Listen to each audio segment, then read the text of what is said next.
Good evening, wandering souls. It is absurdly hot and humid, so I hope that you are keeping yourself as chilly cold with fright as you can. Before we go any further this evening, it is worth noting this is a horror little soiree we have, so there's going to be adults using adult language and sometimes talking about adult situations, so you've been warned up front. Oh, I hope you're all doing fantastic. It means a lot that you all come out here and you watch us and you support us in this fun, weird interstitial space between improv and acting and playing a game, and that is it's just fantastic. And I just wanted to have a really in-depth thanks to each and every one of you. That means a lot. Before we get to our other thanks and stuff, I'm going to introduce our cast for this evening. Starting from my point of view, I don't know what you're seeing because I have a different setup on my end. First up this evening is Ben playing Tommy Cole. Good to see you guys. We then have Drew playing not a doctor, Horace Young. Good afternoon. We then have Kyle playing, yes, in fact, a doctor, Raymond Fox. We have the, as always, and I keep forgetting what the proper word is for it, but the single-named Olive. Hello, that's me. And the rounding us out this evening is Professor Herbert Devenald. It's a pleasure. Before we get to this evening's entertainment, just a little bit of housekeeping to take care of. First off, if you enjoy this, you can always subscribe. If you have one of those Prime special bits, because you're an Amazon subscriber, it'd be super awesome if you were to support us with that. If you're to sub, I know a lot of you have done it already, and we've got a lot of really awesome support with that. And that means a lot. And thank you if you choose to do that. If fantasy is a little more your jam, or you like fantasy and horror, we also have a Dungeons and Dragons actual play that goes on Wednesday nights. Same time, same place, different day of the week. Our own Olive and Horace Young not reprise, that's the wrong word, have different roles they play there. Yeah, just some panicked, quiet nodding. It's been a great time. A lot of people really enjoy it. I saw there was something about a level 5 character fighting a level 14 one. I don't think that tends to go well unless you have some fun stuff to take care of. It went well for someone. Yes, for someone it goes well. There's a fun bard cleric cross class you can do that has some gross DPS at level 5. Maybe that would have helped, but I think it was a warlock instead, and that doesn't help as much. I don't would do such a thing. How idiotic. I mean, definitely not Kendra. No. Point being, if you like this and other stuff, you can always grab the subscribe below. You can do all sorts of stuff, and that's just awesome. We really appreciate each and every one of you. Before we get into it, we have a couple more things. Joel, who plays the wonderful Professor Herbert Devenald, has a Ravenloft campaign and other Dungeons and Dragons campaigns that he runs professionally. You can find him at StartPlaying.Games /GM/leonidas-games. That's a mouthful though, so there's going to be a link down below or in a link tree or somewhere else you can find that. Also, the art that each of our wonderful players has, so you have an idea what their characters look like, is provided by Peter Edgar, who you can find at Patreon at The Dungeon Sketcher. That's all caps, not all caps. Each word starts with a cap, and there's no underscores or spaces. So, The Dungeon Sketcher. That's pretty awesome. We got some nice spooky music provided to us by Syrinscape. And we do all of our rolling and stuff through Roll20. They're awesome. They have a cool thing going with Roll20. We're going to look into that. Last time, we had the answer to what happened to the professor. He went to go help members of his family and his neighbors, only to find that something was a little bit more extra out of sorts. He knew things were out of sorts, and it got escalated a little when he helped a young woman escape a theater, only for her to disappear before Well, not before his eyes, because he was looking the other way, but before some people's eyes, and he felt her hand evaporate within his. He also learned that she was running from someone named Edmund, which, when he got together with the rest of the group, learned that they have two people who appear to be at the heart of this, Ernst von Cartwright and his son Edmund von Cartwright, who appear to be engaged in some sort of occult oddities. They also found that the heart of this is a book called Acote Monde, or in English, it would be Beside the World, or Next to the World. Tommy Cole's going to flicker out of reality for a moment. Going to go flick, flick, blip, blip. Should be sorted now. Yeah, you're good. And they then started to put together the different things they had, make some deductions, and they went to Book Row to find a small bookstore called the Little Red Bookstore, only to find an avowed communist running it. And they ended up joining his union, wink, wink, nudge, nudge, in order to gain his help. And amongst some other discoveries, they managed to borrow a copy of Chapter 7 of the book thereafter, Acote du Monde. We then had a bit of discussion off screen about who was going to read it and study it. So we had Professor Herbert Devenald and Horace Young both read it. I'm going to need a series of rolls from each of you before we move further. There it is. Of course. What I'm going to need in order is a language English roll. Let me finish before you start rolling. There's then going to need to be a sanity roll. And there's then going to need to be a science mathematics roll, which if you don't have it, remember defaults to 1%.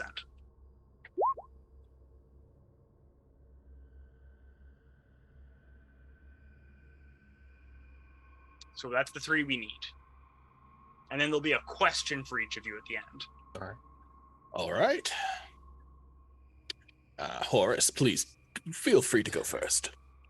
Very well.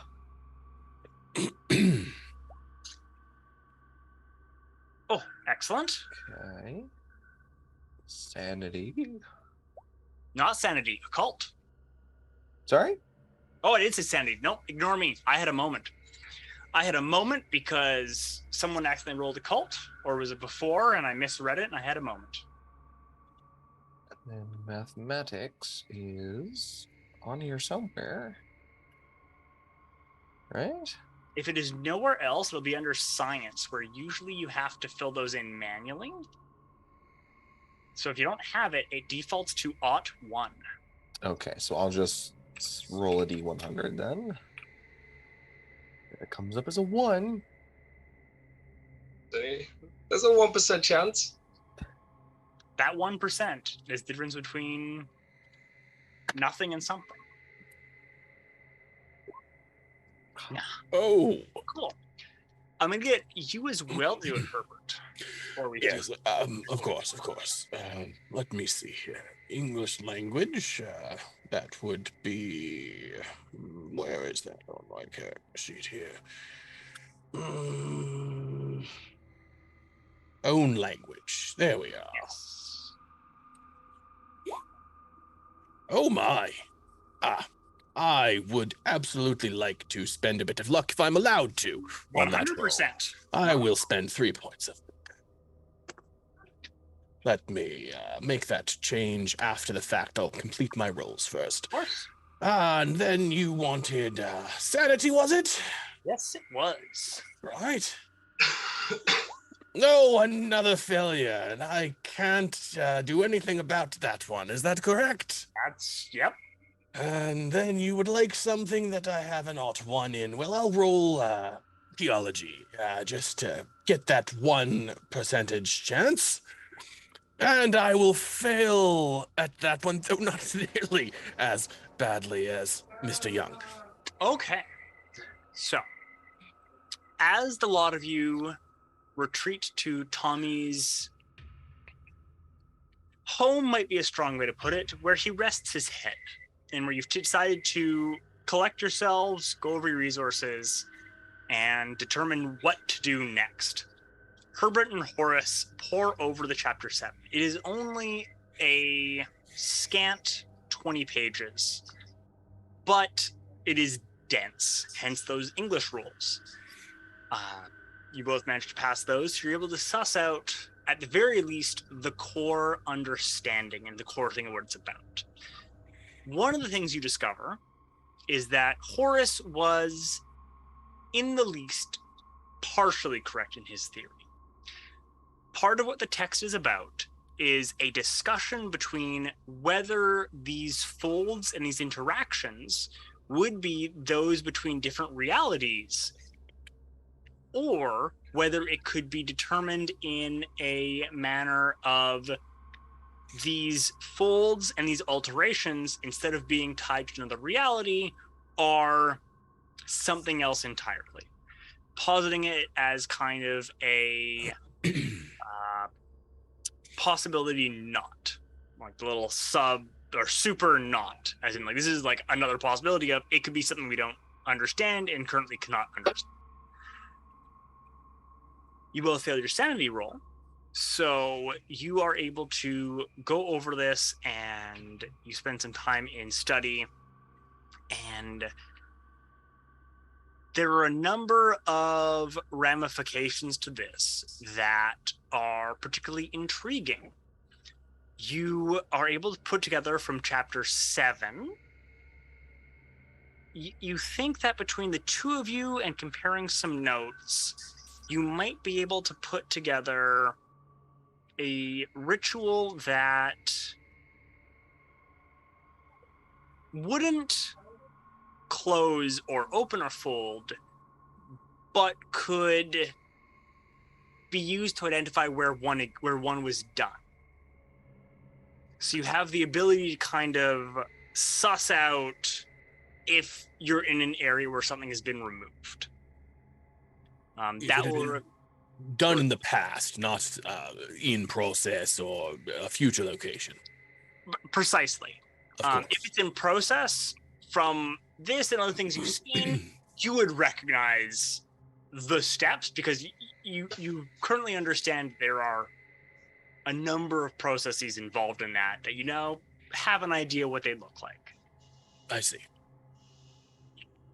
With those mathematic failures, you do lack a few of the other details of the high-level math that's being discussed here. There are a number of mathematical formulae involved here, and some physics, but it is far more in the realm of theoretical mathematics. Horace, with your past research and roles, you are able to deduce that part of what they're talking about here, with the proper understanding, would lead to some of the things that Ernst von Cartwright has talked about a device that can detect these, about ways that you can shield oneself from the effects of these folds. How precisely to execute that, you don't entirely have the... You're like, I see all the pieces, but I do not yet have the capacity to put those together. And now we come to each of you has a decision to make.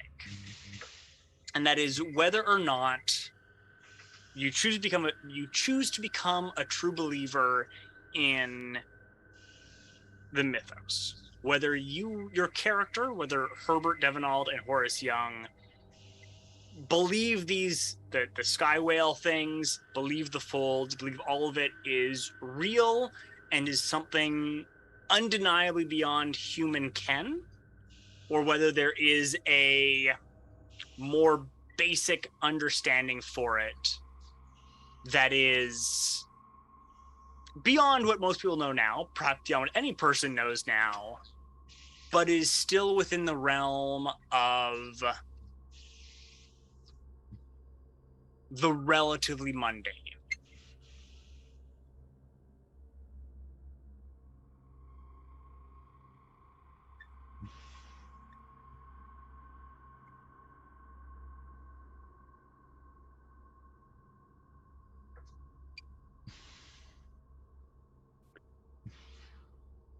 for my sake,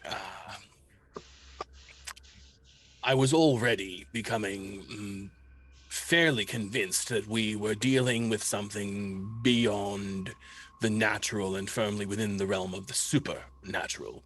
It is not a large leap for me to be convinced by these writings that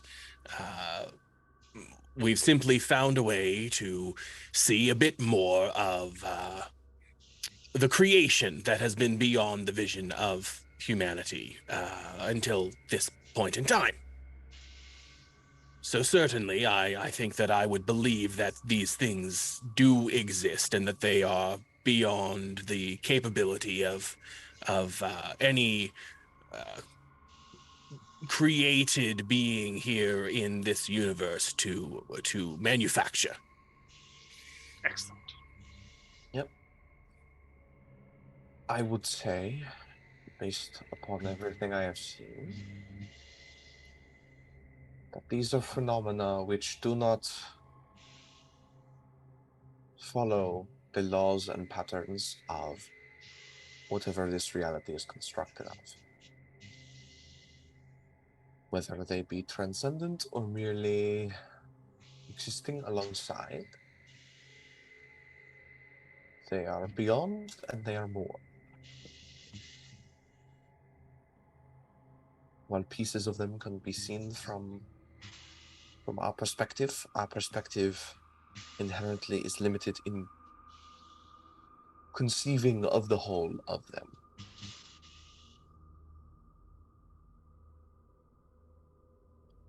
Okay. You're both going to gain 9 points of Cthulhu Mythos.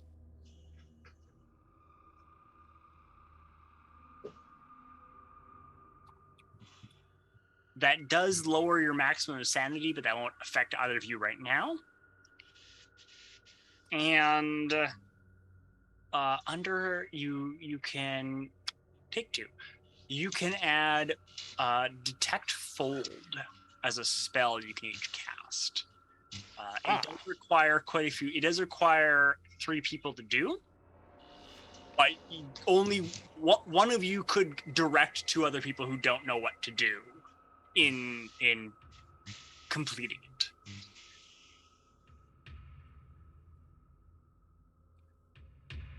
Tommy, they've all met up in your home. What does your home look like, especially quite so full of people? Cramped. Now there's a lot of people in here. But no, entering in, it was kind of like moving papers, kind of trying to be polite, like, oops, sorry, it's just a little messy, and it's just paperwork and maps and bits of string just kind of everywhere. Piles of junk that look like they might be important. It is like a single bed, but half of the bed is filled with just clothes and things, and there's just like a small line where Tommy sleeps, just kind of curls up in there. So it's kind of this awkward affair of kind of having to like move things to allow people to sit on chests or boxes or something. So the storm that's been threatening blows in as Herbert and Horace are reading over the book, comparing notes. The rest of you are determining what to do next as rain begins to cover the island of Manhattan.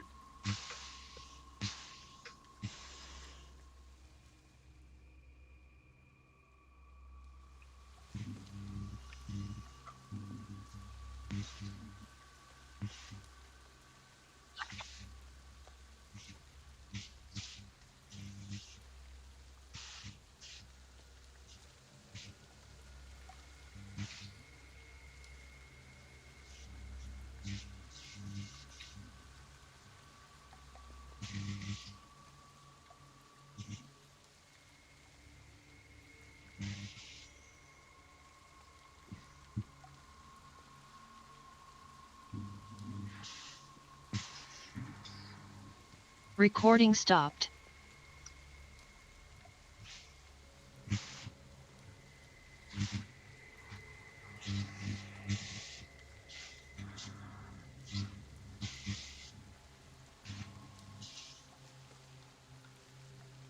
It might be worth an ask. I wasn't exactly looking forward to going outside in this weather, but I don't really want to stay cooped up in here, looking round at this small, cramped room.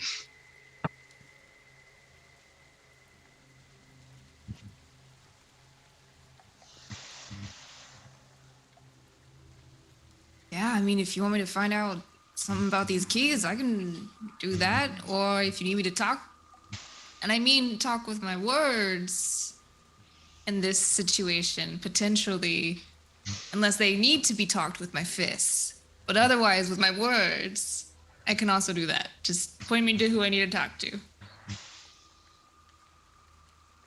Let's try and keep the chat pleasant for now. Let's save that for the... I'm a pleasant gal. What are you talking about? I was just saying if, someone needs a little, just tiny bit of roughing up, just a smidge.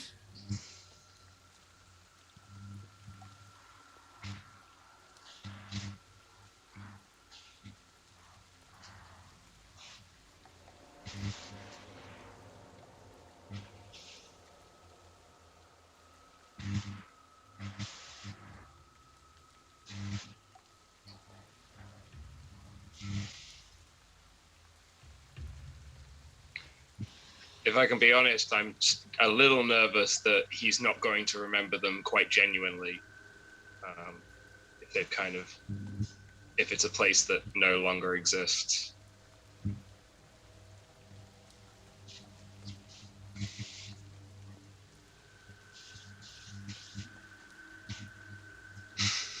Listen, I can hear what you're saying, but viewers can't hear what you're saying. Because, just that's how these crazy sky whales work. But what I think you were saying was you were giving me permission to beat up the locksmith guy. No, that's exactly the opposite of what he was trying to say. Olive. Exactly not that. Oh, sorry. I read that situation wrong. Completely backwards. In Okay, fact. I will not beat up anyone tonight. Thank you. We'll save that for some of these other characters. Lives are the lives of others, then violence may be a requirement, as unsavory as it is otherwise. I'm sure we can be civilized.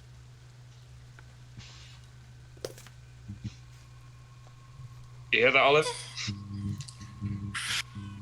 Yeah. Whenever somebody's in trouble, I will use my fist to talk. But otherwise, I'll use my words. Noted. I think that's as good as we're going to get, gentlemen. It's good enough for me, anyway. Right, well, good luck with everything in here, guys. Try not to make too much of a mess.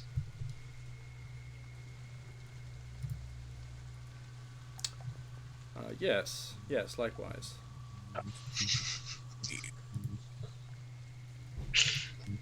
Quite right.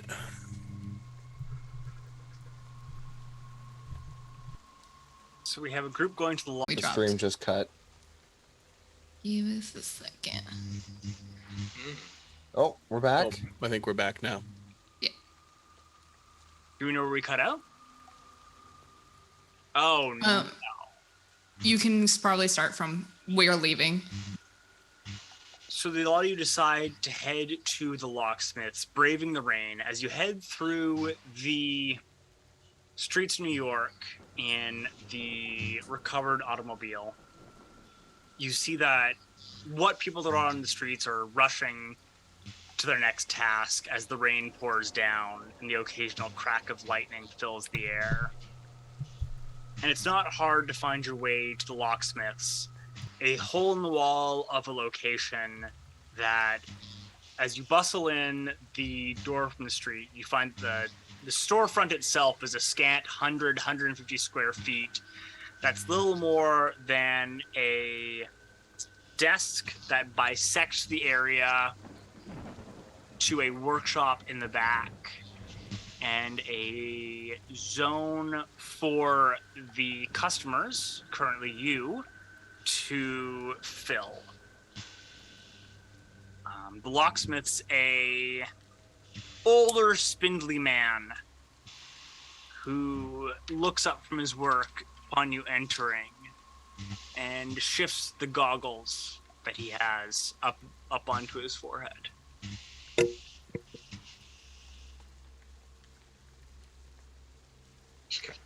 Coming in and kind of shaking the rain off. Was there a name on the door or anything like that you could greet him with? It was Hortons. Mr. Hortons? Yes? Hi. Me and my associate here are just wondering if we could ask you a few questions about some keys you made. Perhaps. Depends whose keys. Depends. You can ask. We're hoping it's nothing too serious. He kind of rummages in his pocket and gets the keys out. But they are a little unusual. It's something we're very interested in. And he takes them and he... Why do you say they're unusual?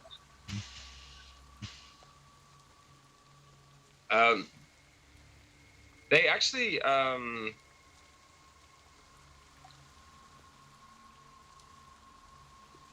They were in my possession when an event happened the other night, and I think it's connected in some way. Tommy, at this point, does glance at Olive like, help. Yeah, the event he's talking about is a really top secret mission. Listen, we're not allowed to go into too many details, but we really need to know about these keys. Well, what do you need to know about them? What kind of thing could they be for? And puts his goggles down. He goes, a longer key. It's a door. Looks like one exterior door, usually for a house or an apartment. 530-13401. Well, that's reasonable. Newer lock. Not too expensive. But not terrible.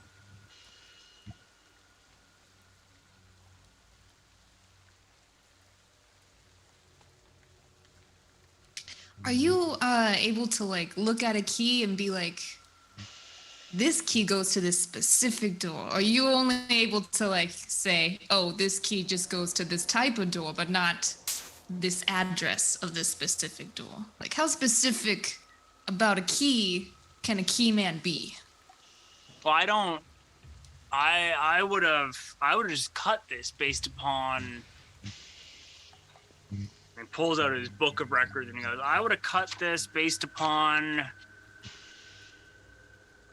this was based, I was copying another key for a young gentleman, paid in cash. I can't say for certain what door it goes to. I can say that 530. It's got a aggressive front tooth to it. That's a newer lock. It's a longer one, which means a door. This wouldn't be for a padlock or anything. But if I didn't install the lock, I wouldn't know a single thing about it. Would you happen to know this man's name at all?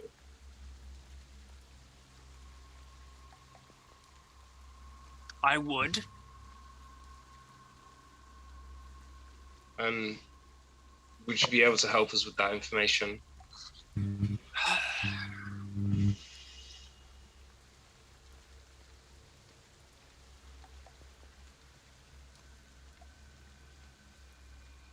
You said you found this key on your person? I did. Well, there's rules. I can't be going and giving out who this belongs to or anything. I can give you the address. The key matches based on my records, and you could return it. I would appreciate that. Yeah, we're good civilians. We just want to do the right thing and return a man his key. I'm sure.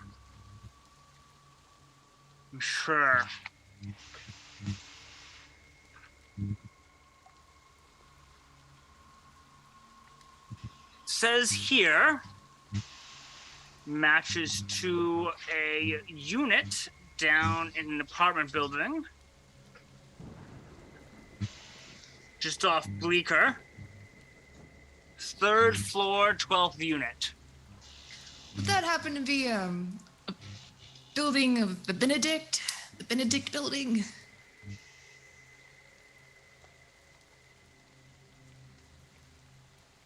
I believe so. I didn't write it down. Okay. Well, if I ever meet anyone who needs to know about keys, I know who to send them to, mister. Thanks. Just quickly, sorry, there were 2 keys. Oh, yeah. Do you know what the other one would be for? Let's see. Shorter.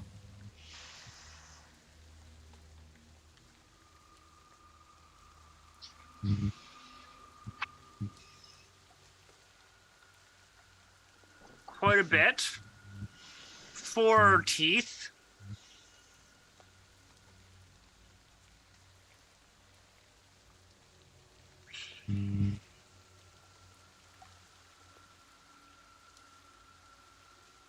You said you woke up with this.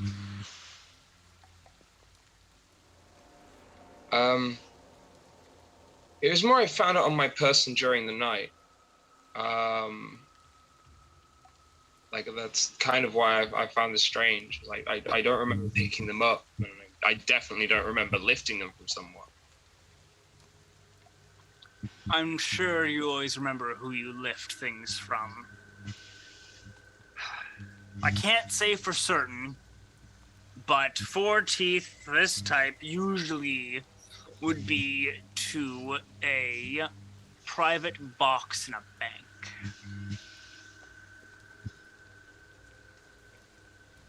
Well then, I guess it is very important that I do get this back. I had no idea this was so valuable.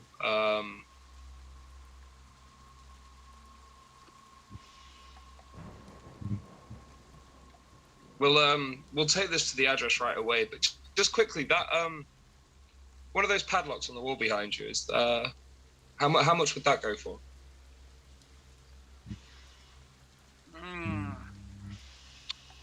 These are the new master line. It would be 25 cents per padlock, and if you need additional keys beyond the 2 that come with them, would be an additional nickel a key.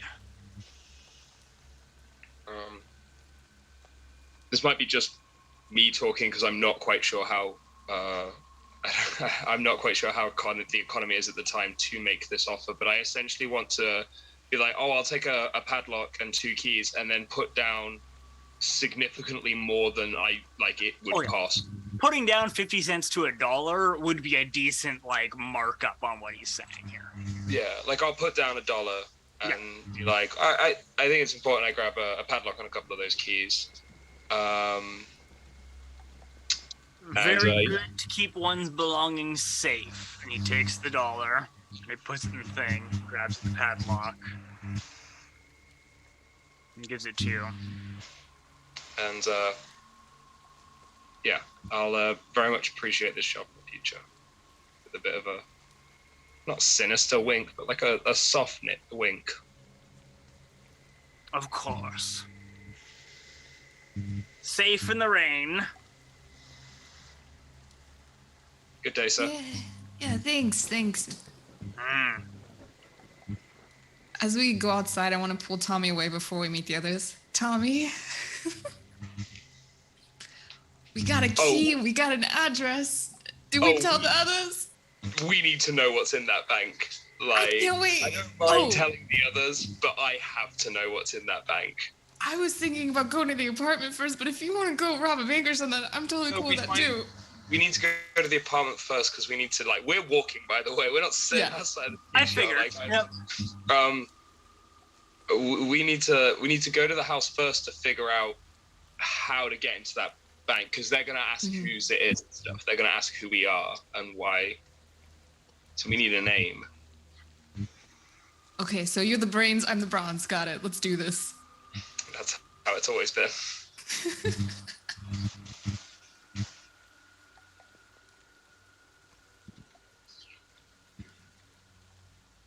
I think we're going to go straight to the house, if that's okay. Is it a really far walk? I don't know if it's like...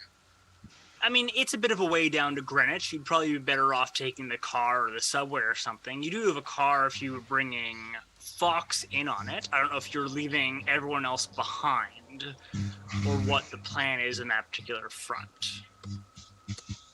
I don't want to leave people behind, but I also don't think they're going to agree to but investigating this house without talking to the owner. It is an apartment, and you do know whose apartment it is at this point. Yeah, we know whose apartment it is.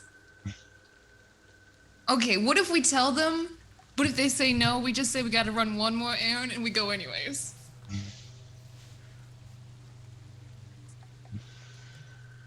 It won't be a lie because I will actually have to run an errand later. Just give me a minute to think of what that errand is, okay? Okay. Okay. I'm not sure I'm comfortable with this, but let's go.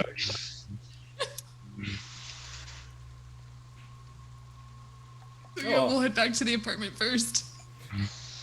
Olive, Tommy, yeah, you're back. Did the locksmith have anything to say about the keys? Oh, did he? He had a lot to say. Fantastic. Tommy, take it away. It goes to an apartment on Bleecker. But not just any apartment. An apartment in the Benedict building. Oh, that's where Edmund lives. Yes.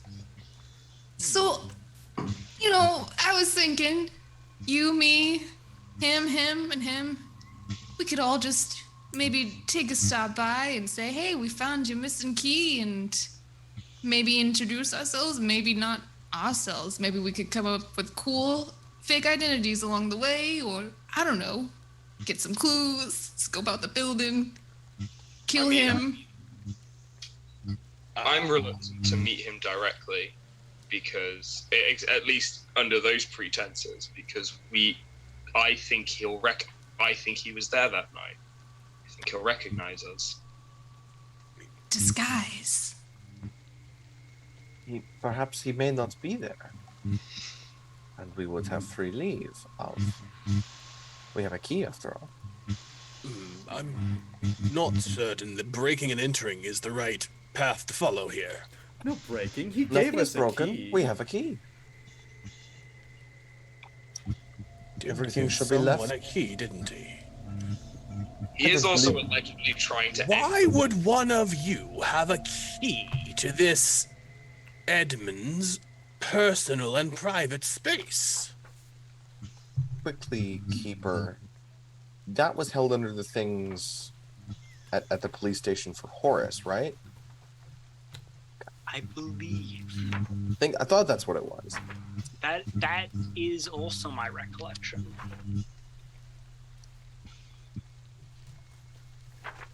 Perhaps.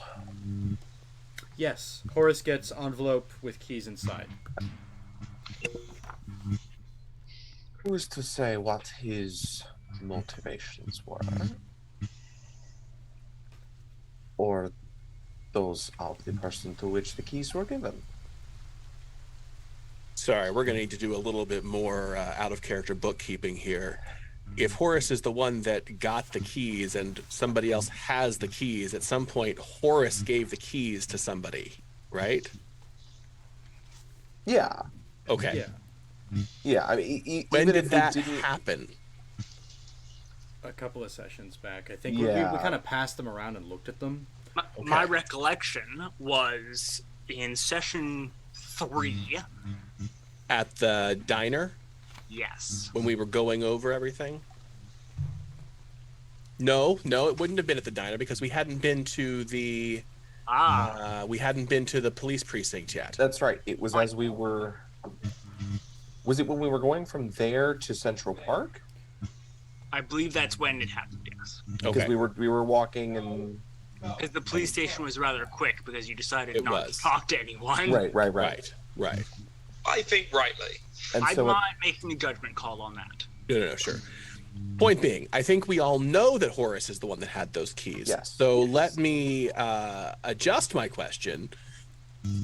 Mr. Young, why is it that you have a key to this man's private quarters? Is there something you're not telling us?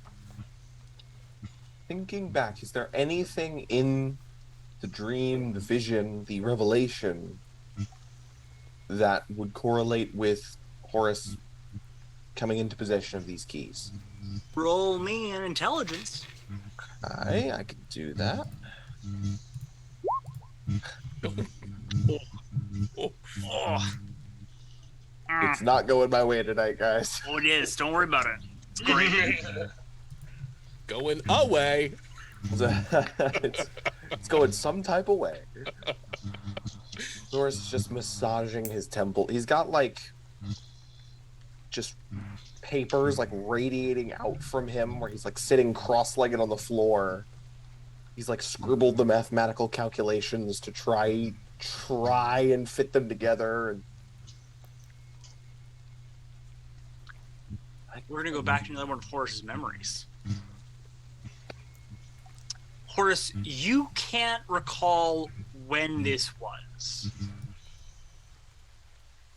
but you remember sitting in a diner across from a mid-20s, early 30s something young man. Already has widow's peaks. And he goes, well, Mr. Young, I do have to thank you very much for entertaining my concerns here.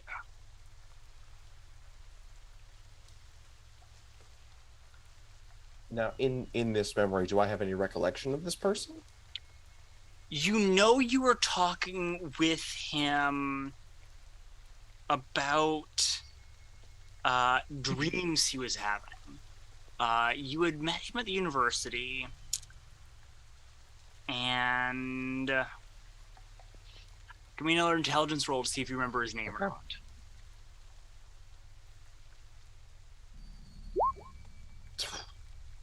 That's one luck. Yeah, spend the luck, man. Yeah, I'll spend the luck on that.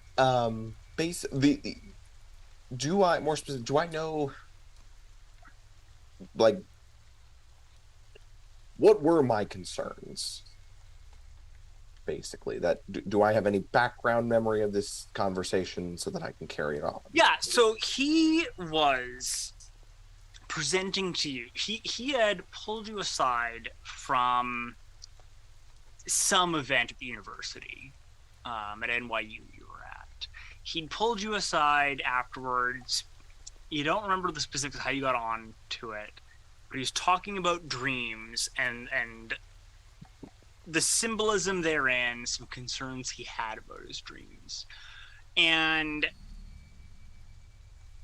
you then spent some time talking about them, and they just seemed very, almost suspiciously textbook.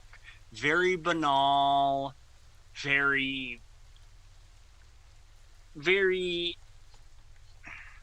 you know, signs of a mind that is neither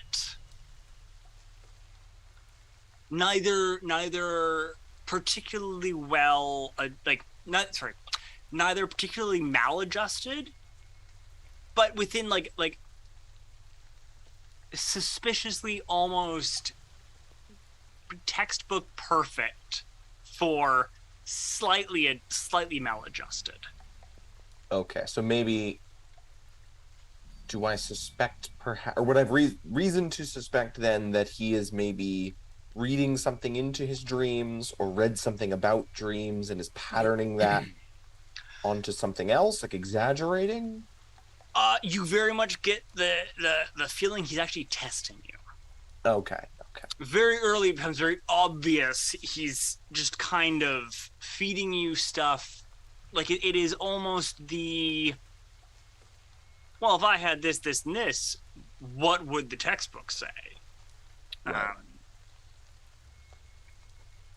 Primarily being to lead into the Jungian concern, it would be an overactive shadow. Someone who has been too much either capitulating to or entertaining their shadow and the whims therein. Okay. Yes, well... Are you spending that luck? Yes, I am. Yes. This is an Edmund. This is an Edmund. Yes, well, as I said, your dreams, what you have described to me, are not supremely, but somewhat troubling for a mind, especially one as young as yours. Perhaps suggestive in their entirety of some form of dark cloud within your subconscious, pressuring itself on your dreams, which form the bridge between conscious and subconscious. Well, certainly an interesting way of looking at it. I'd be most curious to get your input on some artwork that I've had commissioned, whether you suspect that would further lead to this diagnosis, or whether it'd lead to some other conclusion entirely. I fully respect your support of Young, but I do think his theories are more than a little incomplete. Well, one can hardly expect another to have a complete picture of a science. As it so happens, I make a point in my work, of my particular technique, to include the artwork of my clients, as they are an illuminating portrait, perhaps more of the artist than of the art. Fascinating. Do you have this artwork with you? No, it's something I've had commissioned. I don't I see.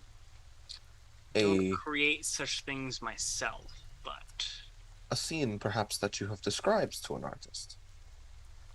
something of the sort. I see. Something of the sort. Could you... And he'll lean forward and steeple his hands over the table. Could you describe this scene to me? Vistas the likes of which you've never imagined. Colors beyond what the likes of us normally would ever see. You're familiar with how much things have advanced already since our grandparents' time. How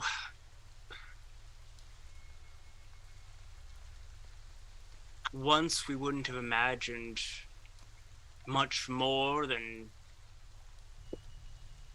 whale oil lighting our homes. And now we've gone from that to natural gas to arc lights. And who's to say what happens next? You suggest a similar jump, perhaps to the future. I simply suggest there's more vistas to uncover, more vistas to see. The next hill is always worth taking a peek over. Indeed, indeed. And you have given an artist the, would I aim to say, the impossible task of painting colors which cannot be seen. Oh, Don't you find that a bit unfair? no, not at all. I gave them a glimpse. So you have seen these colors that cannot be seen, these vistas beyond our imaginings. You have access Not to them. yet, but soon. Is that Here. so? In a month or so's time, I'll give you a private showing. He slides a key across the table of the diner to you. And he says, if you happen to remember, takes a long drag in his cigarette, and he blows it right in your face, and it goes blurry. Horace is asthmatic. Horace has just been staring at the key Mm-hmm. so he was kind of like this, and then his eyes snapped open. Just stared at the keys, and does Tommy have them? Yes, he's just staring at the key in Tommy's hands, and then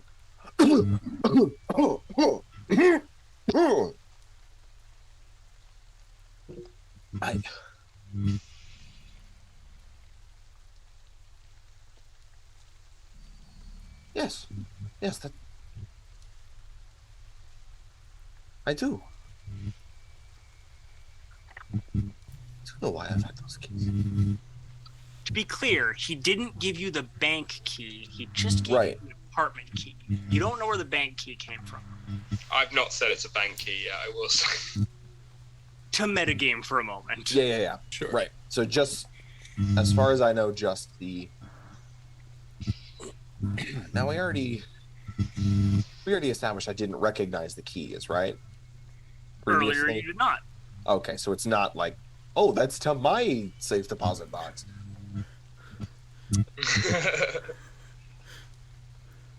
You do not I do not inherently recall that. Okay. Yes, that answers my question.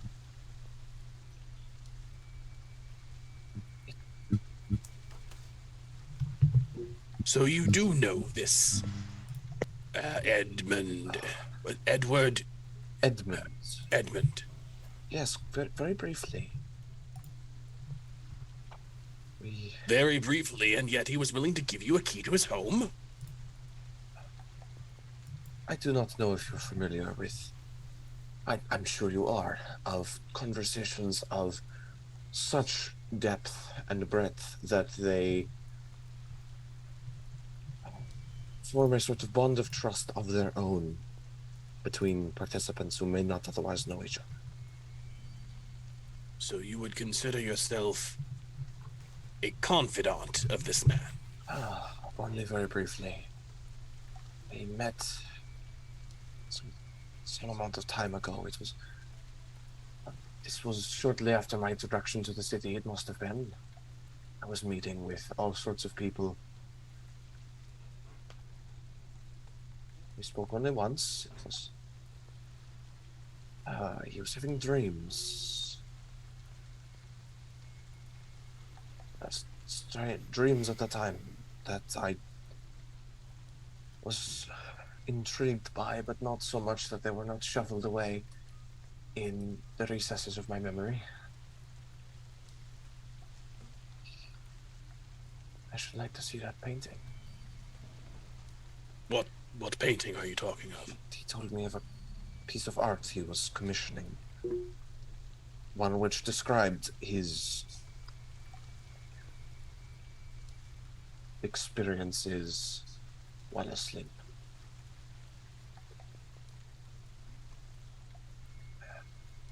He gave me that key because he said that he wished to show me in some, I suppose once it was completed, a small piece of the greater thing. A private showing.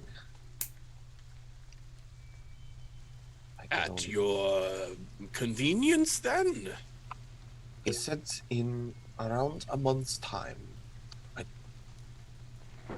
cannot recall the date which this meeting occurred, but given recent events, I can only assume it's relevant. A month's time. From some undetermined date, yes. Of course. But we have a key, or you have a key, nonetheless, to the man's home. A man who is apparently a stranger to you for all but a single conversation had over coffee on one evening about the man's dreams and preferences for art. Such is my recollection. Hitherto hidden from me. Does anyone else find it difficult to understand why someone would simply give him a key to his home if they had only met one time? Well, point of order. We don't know necessarily that it is to his home. It could be a neighboring apartment that he keeps as an art gallery, and giving access to it is not quite the social intrusion that may be to your own home. You're suggesting that the man has more than one home?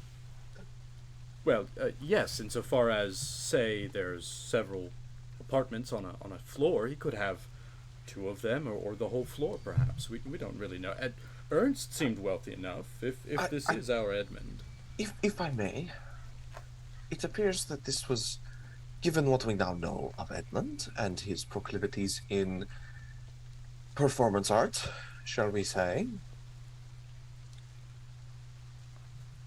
we make surmise as to the nature of this art, yes? Well, I've certainly not seen or experienced anything that would count as a painting, if that's what you're suggesting. No, but we have... Right, you have not seen what we saw.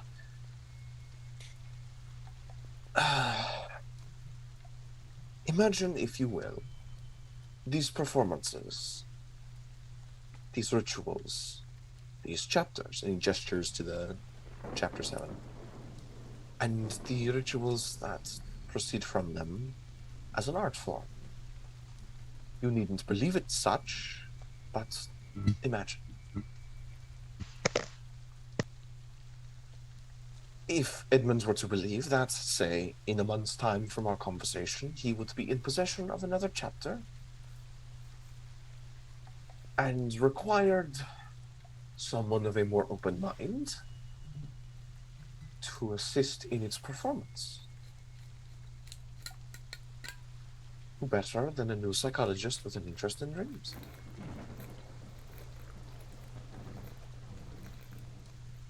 So you was supposed to be the one doing all the, the big show with the Black Rabbit?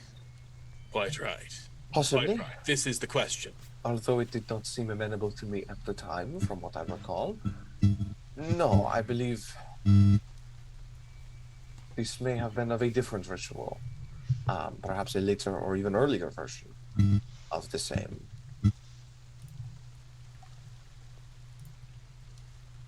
Or is it a later ritual, perhaps the one that will be occurring next?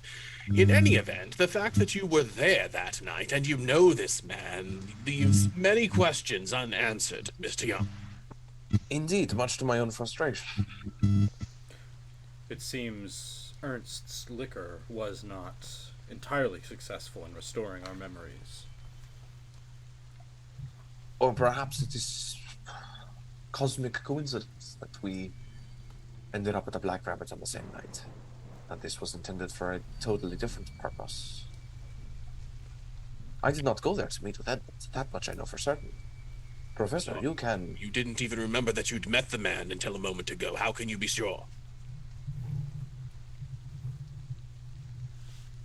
Because you were the one I had plans to go to the Black Rabbit. Yes, or to put another way, you are the one that convinced me to be there when a horrible event was about to occur.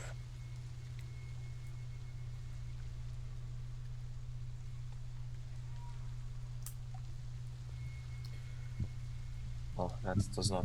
The Black Rabbit was not my venue of choice, Mr. Young. No, perhaps not. At the same time, did I not assist in removing ourselves from that situation as soon as it became apparent what was happening. I don't know. I don't know if you did or not. I I do. have no recollection whatsoever of that night. Do we still have the bottle? Okay. I remember the night. Okay, me and Tommy, we took some of that. We drank the weird juice, which was probably a really bad idea. Looking back on that, but anyways, we remember what happened, and Horse, he was down there in the trenches with us, fighting whatever we were fighting. So I don't think he was in on it. Otherwise, I would have already beaten him up. So he's good in my book. Is a fair point. But are you certain that you saw the entire picture, young Olive? I don't really like to think about much what I saw. I'm kind of still just thinking that none of this is real and I'm in a coma somewhere. But if this is all real and there's actual consequences and the world is really falling apart, then, this, and I'll hold up like my bandaged knuckles. This is proof enough that what I saw actually happened. Because I remember wailing on something, and here it is. I did not mean to suggest that you did not fight for your life, and perhaps for mine as well.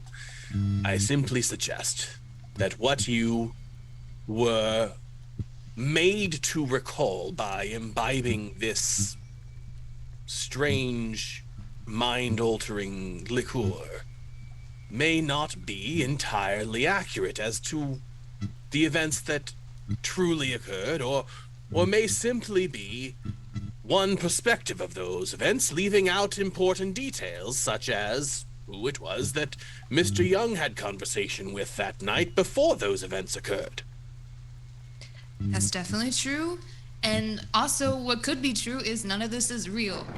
And we are all in a coma together. I believe you're well past that, Olive. Just let me hold on to that for a little bit longer, okay? I will say I'm with Olive in the sense that yes, it explained injuries and other things. I didn't mention this to you guys too much, but yes, my knife was covered in blood and I remembered stabbing someone to stop things happening, but nevertheless my knife was used. But I will say I don't trust Young's role in this, although I don't believe he's intentionally meaning us harm right now. You're saying that, well, he may not mean harm currently. You don't, you're unwilling to let go of the possibility that he may have meant us harm previously. I want to acknowledge that he's involved in some way. In a way, the rest of us are not as much. And yes. I don't mean this against Mr. Young himself, but I find that suspicious. And I think there may be something sinister going on that, Horace, I don't think you're aware of. And your suggestion is what? Subconscious implantation? Inception of ideas that are not my own? I was thinking more manipulation and or framing. That I am placed there by someone else to take the fall. I think that Tommy's perhaps trying to get at the idea that it's entirely possible that you've been a puppet in some scheme for only slightly longer than the rest of us have been. In that case, I would argue that there is not much even then to discuss. Regardless of my previous involvement, whatever that may be, we are all caught well within the grips of this puppet show. Yes, I suppose so. At this point, however, curiosity is starting to get the better of me. Where do we land on the idea of visiting Edmund where he lives? I am prepared to leave immediately. Well, if we have a key, I suppose you're right. It's not breaking and entering, is it? Especially if I was invited. Doubly. Quite Yeah, right. yeah. Quite We right. got an invite. But I would prefer it if he wasn't there. I think Yes, it could be more a fruitful recommendation for the plan. Why don't we have Horace knock while we are a floor below on the second floor? And if the door is answered by Edmund, then Horace can step in, have a conversation, and then go about his business and leave and rejoin us. But if he doesn't answer, well, then Horace can get our attention and try his key.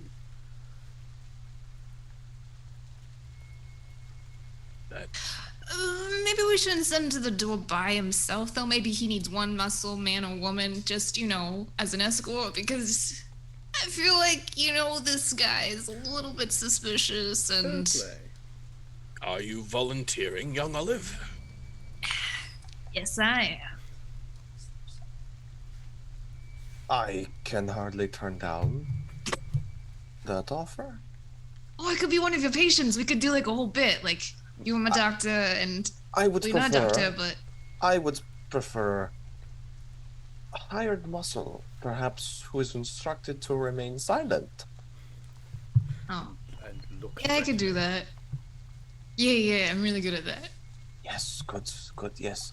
Whoever it is we are dealing with, we don't want to give them too much information, no?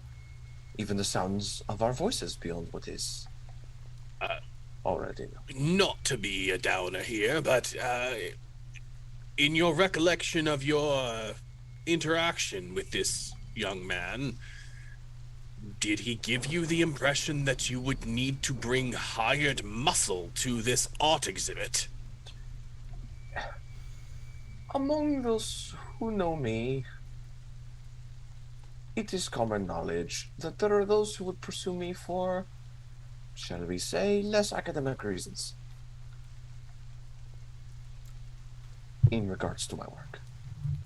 It would not be inconceivable to those who would know that I might insist on such a thing.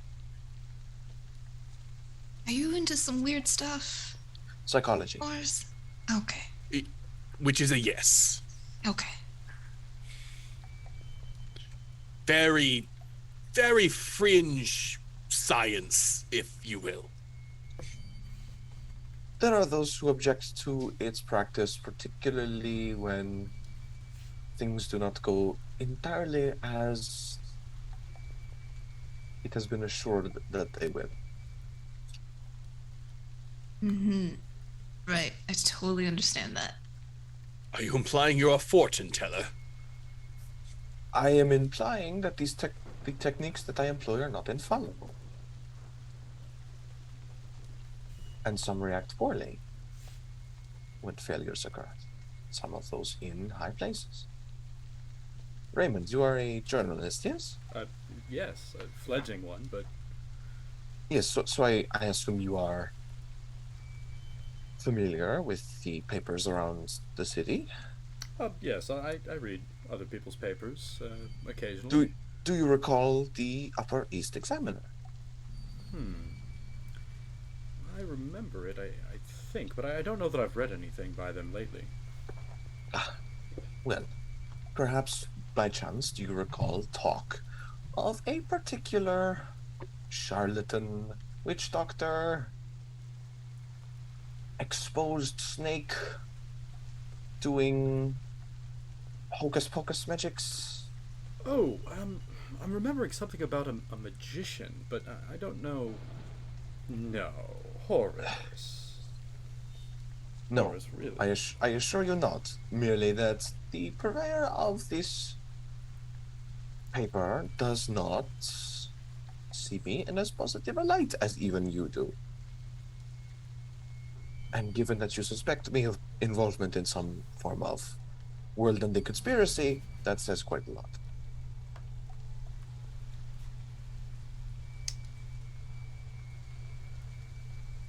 You a scammer? No. Okay. It's a safe space. You can tell me if it's a scammer. I won't tell anyone.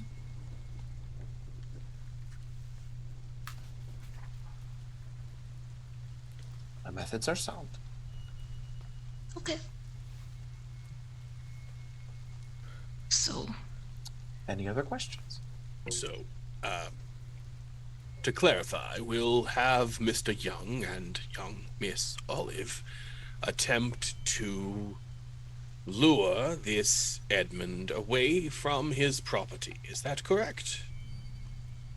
No, I was thinking that, Horace and Olive could knock on his front door, and if he answers, speak to him.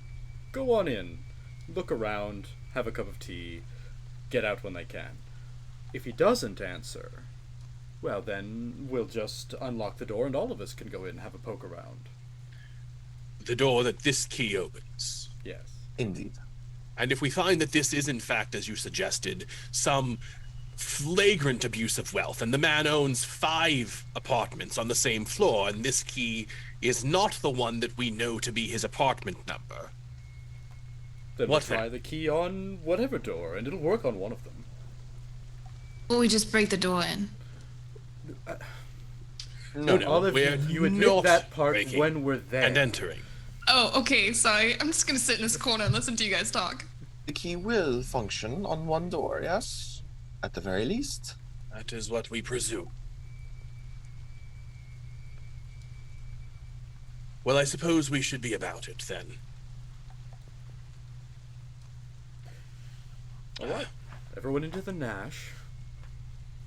It is easy enough to brave the storm to the Benedict building down in Greenwich Village, one of the newer apartment buildings built to service NYU. So my understanding then is that the professor, Raymond, and Tommy will be on the 2nd floor, maybe near the staircase so they can hear upstairs if there's a yelp or something.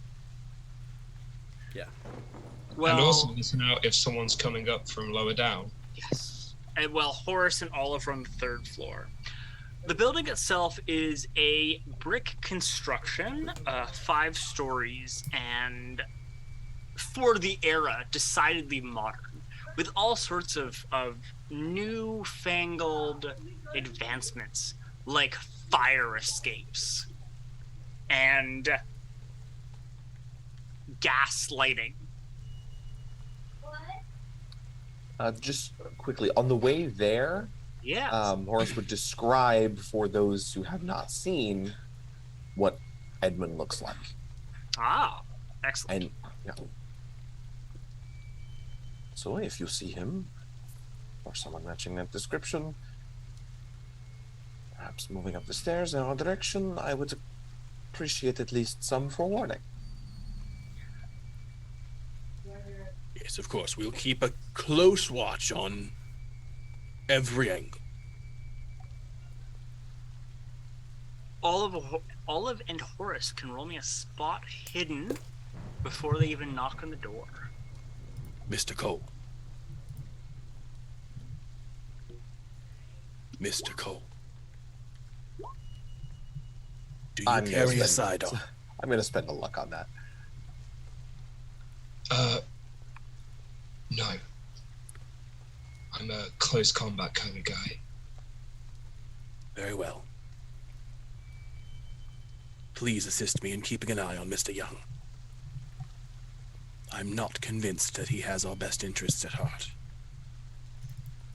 Trust me, it'll be an eye and a half. Good man. I don't think it's him, but I do think he could cause us harm.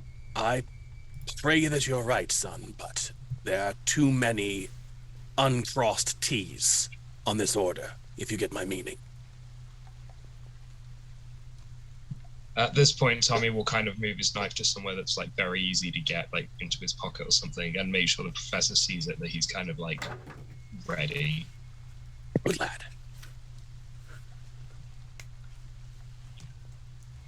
Olive and Horace, those look like they are both successes then. You are able to detect 2 things prior to knocking upon the door. First of all is the distinct smell of reefer emanating from some of the other units on this floor. being near Greenwich Village and part of NYU, it's not entirely unheard of, but does give you some idea of the sorts of folks who are there. Further, you see for Unit 312,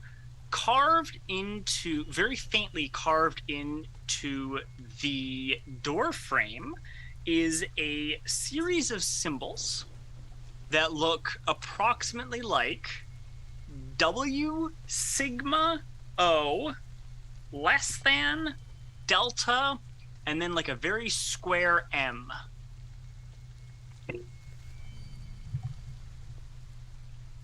So that was W A kind of a weird W. sigma O greater than? Or is that equal to? Is greater than. Greater than delta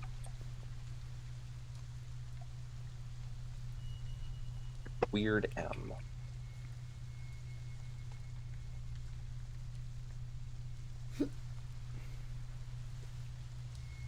I'm sure this would be mathematics, but do I recognize that? You know it is definitely not mathematics. Okay. It doesn't look to be an equation. Oh. Duh. Frat house is a thing? Fraternities are a thing. Okay. However, this is far too long for a fraternity house name. Could it be two fraternity house names? No. One of which is maybe greater than the other. Several of these are not Greek letters. Okay, okay. I am just uploading it now because I went to look for the handouts and saw I hadn't uploaded it. I was so prepared for us to just be zeroing in on this, and that's the it's the frat. It's a frat prank.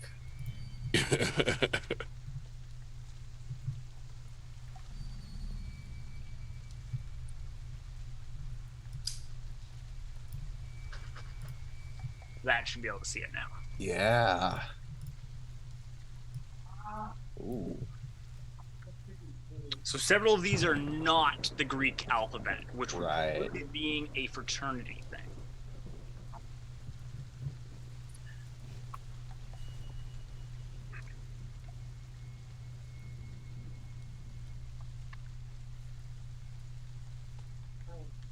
Do you think it knock on the says, door? Oh, yep. Welcome. You kind of tilt your head this way, horse. It's a good sign, right? Yes, indeed. Remember what we discussed? Oh, right. Let's go. I am going, potentially, if he asks about you, I'm going to have to lie. Right? Mm. I need you to not disturb that lie. Yeah, that's fine. Lying's kind of my thing, so Yes. I can just stand here and not lie. I can lie, whatever you need. Got it. Our lives may very well hang in the balance. Okay, I got it. I'm gonna kind of like roll up my sleeves, maybe like pop my collar a little bit, and like just have my arms crossed, just standing very intimidatingly behind Horace as he opens or knocks on the door, I Very assume. good. Very good. Knock, knock. No answer. Okay. After a tasteful amount of time, knock, knock again, a little louder. Nothing. Knock, knock, knock. Nothing. Olive, go fetch the others. I don't like that you take into this rule too well, and I'm gonna go to the stairwell and grab everybody else. Horace Cool. is going to unlock the door. Are you waiting for them or no? No. You little. So hyped. Let's see what happens. The door opens into a main room. There is a large circular rug towards the center over hardwood floors. There is a wash basin and a small kind of cooking prep area, along with a cast iron stove in one far corner near the windows that lead out onto the fire escape. To your left is a gargantuan bookshelf that extends most of the wall, with a gramophone towards the end of it. There's a record on the gramophone, but it is not playing and not set to play. There are also a series of easels kind of populated throughout the room with blank canvases on each of them. There are 6 in total, blank canvases. There are also, along the right-hand wall, there are 2 doors. One about 3 feet from the wall that the door you're entering from is, and one farther at the other end, about 4 feet from the far wall. The entire room is about 16 by 10, making it quite a large room. And quite a large apartment. As everyone else joins you, you notice a fluttering of wings and some cawing of birds. Has he already gone in? And he's in the doorway, kind of taking it all in as you are coming up, because it's not like a long distance for you all to catch up. And all of you see a bird flutter up onto the rail of the fire escape, and you would swear that's little Billy the pigeon. And that would be a great spot for the intermission. Billy! I'm going to grab some water. Yeah. I'm going to recommend you all do too. If you've been enjoying this, it'd be awesome if you'd subscribe. It'd be really Please. cool. Be really popular if you did. In the meantime, we're going to grab some water, refreshing ourselves a little bit, tend to our fleshy bodies, and we'll be back soon to continue the story. And we're back, trying very hard not to melt under these sauna-like conditions. My partner, when I popped upstairs to say goodnight, said, "Wow, you look like you have a really healthy sheen. You look like you're glowing." And I'm like, that's just a layer of sweat. So, truly, we are suffering. Wow! I'm awake. Who was that? Truly, we are suffering for our art. If you're enjoying Black Rabbit Society, it'd be awesome if you subscribe. And we return now to the group investigating Edmund's apartment, number 312 in the Benedict building. There is a soul pigeon sitting on the railing in the rain, looking in at you. There is the room I described previously with the blank canvases.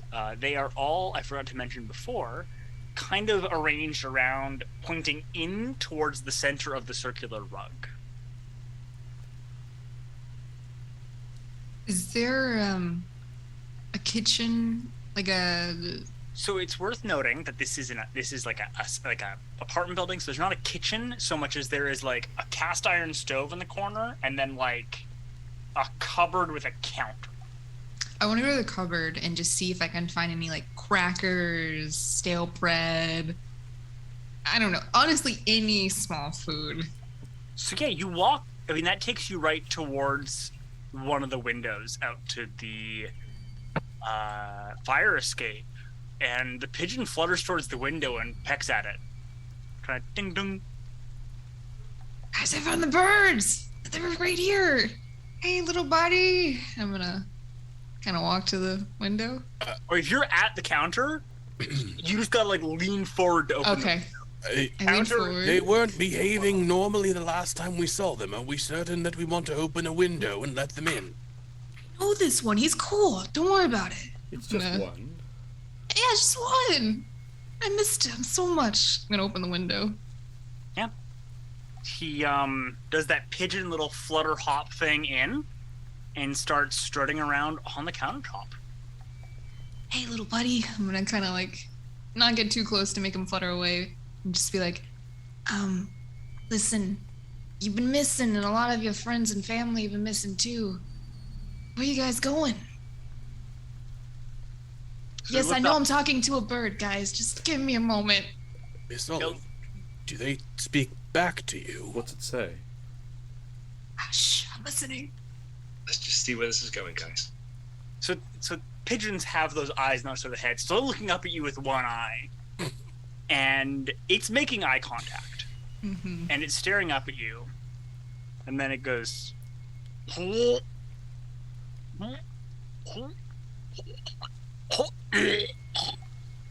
and it just vomits out this white worm onto the counter. I will actually pull Olive back a little bit. If What? Looks back, and then it kind of stops, and it kind of like struts around and kind of pecks at the countertop, and then looks up at Olive again. Okay. Okay. So worms. When a pigeon vomits a worm, it means I'm kind of like looking at the group like, please help me process what I'm witnessing right now. I'm gonna keep pulling you back because that's one of the. There was one of those worms where the body was supposed to be. I can't say I've seen a worm that looks quite like that before. What body do you mean? Magellan? Yeah, when Magellan apparently fell. All I could see But like he, was he didn't fall. He didn't fall. Is the worm still there? Yes, What is it doing? it is not moving. The notes we found that Tommy that you stole from the doctor's office referenced, well, the ones that referenced Von C. They said something about a parasite, didn't they? they did. I would recommend that nobody touch the bird or the worm moving forward. Can I talk to the bird? Yes, go ahead. Okay. Listen, I know you're in there, and maybe you can't talk with your words, but we have a good first step. You gave me a worm. What else do you got in there?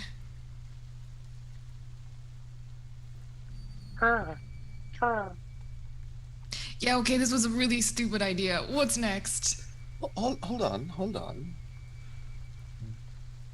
Does You want to keep talking to him? I can try. the bird seem to be directly responding to her? Not directly, no.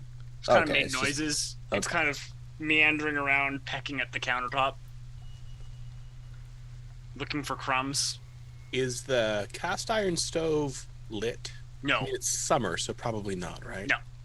Okay.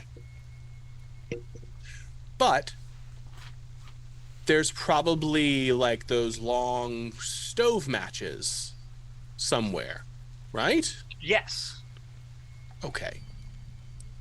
I'd like to light a match and burn the white worm.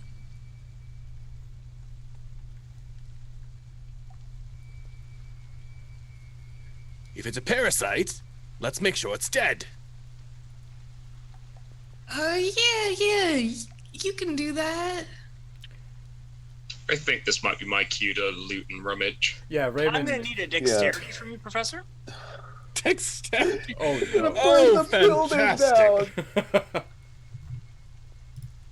These have only gone well so far. I am so good at this.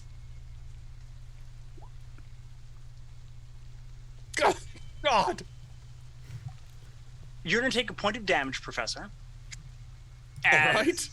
You light the match just fine, and everyone's kind of watching, and you touch it to the thing, and have you ever seen when you put like cesium in water, for it just goes boom? Almost like a small explosion that kind of hits and is gone. There is just some blackened soot where the worm was. The professor has some mild burns and soot on his face. Facial hair of any kind might be a little bit singed, because that was a small controlled explosion. What on God's green earth was that thing? Professor, you okay? What? I'll be quite all right in a moment. Just let me get myself back to my feet here. Let me happened? Let me help you, Professor. I'll kind of help, and I'll immediately go to get like water, because I think you need to wash your face a bit. So I just kind of go and like source some water from somewhere into like a bowl. So to get water, you'd have to leave the apartment and go to the bathroom, because it is one shared bathroom for the floor. I will do that. I will go get water. Okay. Does anyone else smell burning hair? Yeah. That was very effective, Professor. More so than any of us expected. I didn't think that would do what that did. Where's my hat? Could someone help me find my hat, please? Yes, it's over here by this easel, Professor. Here you are. Thank you. Is the bird still there? Yeah, the bird fluttered away. It's now sitting over on the pipe. So the cast iron stove it goes up, and then the pipe goes out, and then it goes out to the wall. And it's standing just under the pipe. Overdue for a trim anyway, I suppose. Yeah, you look fine. It gives you some sort of charm. Feels So like maybe it's been trimmed shorter on one side than the other, though. maybe we shouldn't go around burning stuff then, if it causes explosions. Maybe we should. Well, Since I'm ready to grab water anyway, is it worth me just having a quick listen out down the hallway if there's anyone coming or anything? I'm worried that was a bit of a noise. A couple of heads kind of poke out into the hallway, but no one is in a panic to get involved. As long as no one's coming, I think I'll try and give some reassuring Yeah, as long as you're like any sort of thing, and people are very happy to get back. Out, I'm embarrassed.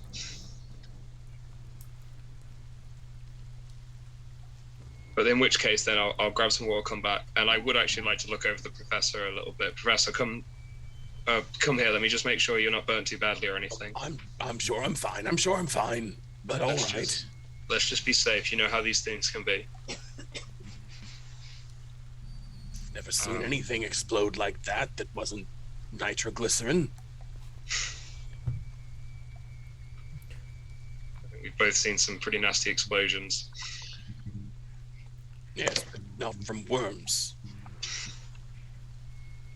While Tom is looking over the professor, Raymond is going to approach the bookshelf and start getting to know it. Okay, the bookshelf is stuffed nigh unto bursting. Most of it appears to be folios. So that is, I think, almost like a chapbook. It's got like a slightly heavier weight paper cover with no coating. Like it's just a slightly heavier weight paper, a very basic glue, and then over the paper on the inside. There is a bunch of them on mathematics, on the occult, on a variety of different comparative religions from around the world, with a heavier focus on Egypt, the Nordic, and the ancient Mesopotamian is kind of the main foci. There's other stuff, like there's ones on folklore of America here, and then you find one on, myths of the beast of Gevaudan there, but the focus, most of them are on kind of those three main subjects.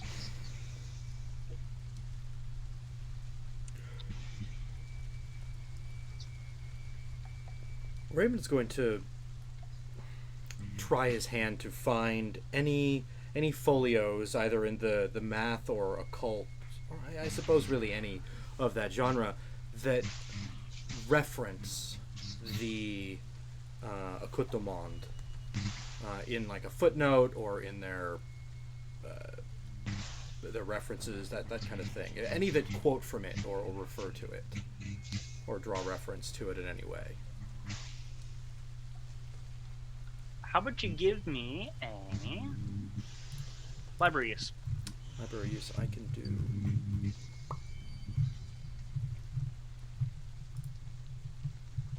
Skills.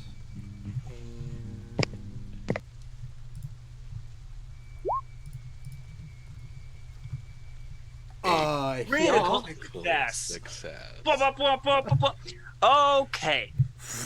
So, the organization is subpar, and that hinders your search slightly. You do make a key deduction and a series of discoveries from this. Your key deduction is these are all cheap books, which is out of sorts with the general feel of the place. This is a gramophone. It has a nice rug. The books here are all cheap books. You would suspect if there are nicer books, they're somewhere else in the apartment. There are a few gaps in terms of stuff like higher-end reference books, higher-end textbooks, that even someone who is not into that esoteric, you're like, that's stuff you'd have. You have reference materials. But there's a lot of things that would be more expensive that are not out on this main bookshelf. Also going through it, you find two other key things. First is you find a copy of Families of New Amsterdam, which I'm not sure if you recall offhand, but Raymond Fox recalls that was from the Red Book's order for one Von C. Flipping through it, it appears to be moderately well used and is a... I'm drawing a blank on what the name of the subtype book is, but it is basically, it's like a genealogy book of families who were in New Amsterdam circa 1650. And there is a number of details on the Von Cartwright family there that has been obviously heavily referenced and compared to. There's some notes in the marginalia, and you cannot determine for certain what Edmund is looking for, but Edmund is looking into the origins of the family here, as far back as there are records, and is trying to find something about them. Namely, he appears to be looking for disappearances, but is not finding the disappearances he is expecting to find. With a critical success, the other key thing you find is that there is a duo of very well-worn folios. near the gramophone that it looks like they have been referenced extensively. And they appear to each be a collection of academic essays. So it looks like someone would have grabbed a bunch of academic essays and kind of packaged them together. So this is what would happen if you were looking into a subject. Sometimes what they do is academic journals would like, oh, we're just going to publish whatever like academic journals do. Sometimes people would take stuff of like, oh, I'm going to grab all the stuff on this topic from these journals from this year and just repackage them into a folio. That was pretty common because it's an era before the internet, so you can't just Google this, and cross-referencing is harder, so you just have these collections. So they are a collection of essays on Wodan, who is the Proto-Nordic precursor to Odin, and on Bastet.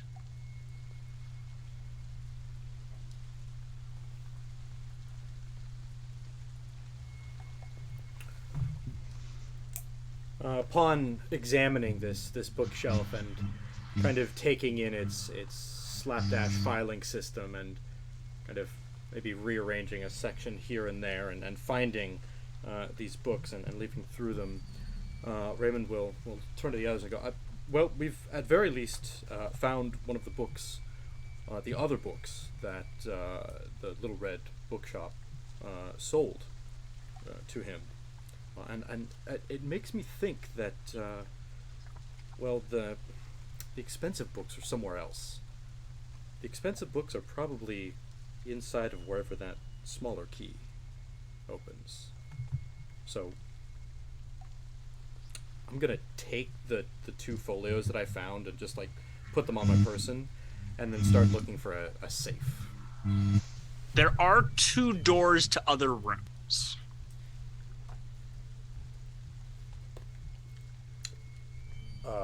Then But while Raymond is looking through the bookshelf, other people can do stuff. I believe Tommy said he was gonna shake the joint down a little bit, which I would be more than happy for a specific area he's looking into, and what kind of role we're looking at for that. I would actually like to do that, but I was serious about looking over the professor, and whilst I'm making it seem like it's about burns, I'm actually looking over the professor for like any kind of more like any signs of like an infection or anything like that. I'm just sort of being a bit careful about that. Yeah, you can roll me a first aid or a medicine. Just get that up for you. That might take me a second if anyone else wants to go. All of Horace, is there anything you're looking for in the place? Horace would like to look at the easels. Yeah, there are 6 of them. They are all positioned with varying degrees of precision towards the center of the circular rug in this main room. So, they're all kind of... If you were standing in the center of the rug, you could see all of them, but they're not all, like, straight on. You are not able to deduce whether there's any sort of purpose to this or whether it's slapdash. Mm-hmm. And you said they're all blank? They all are blank. Okay. First, we're going to take in this scene. And then stand on the center of the rug. Mm-hmm. Looking around it at all of them. Then he will put his ear to the floor. Okay. And kind of rap on it with his knuckles. You hear nothing amiss, but you can roll me a spot hidden.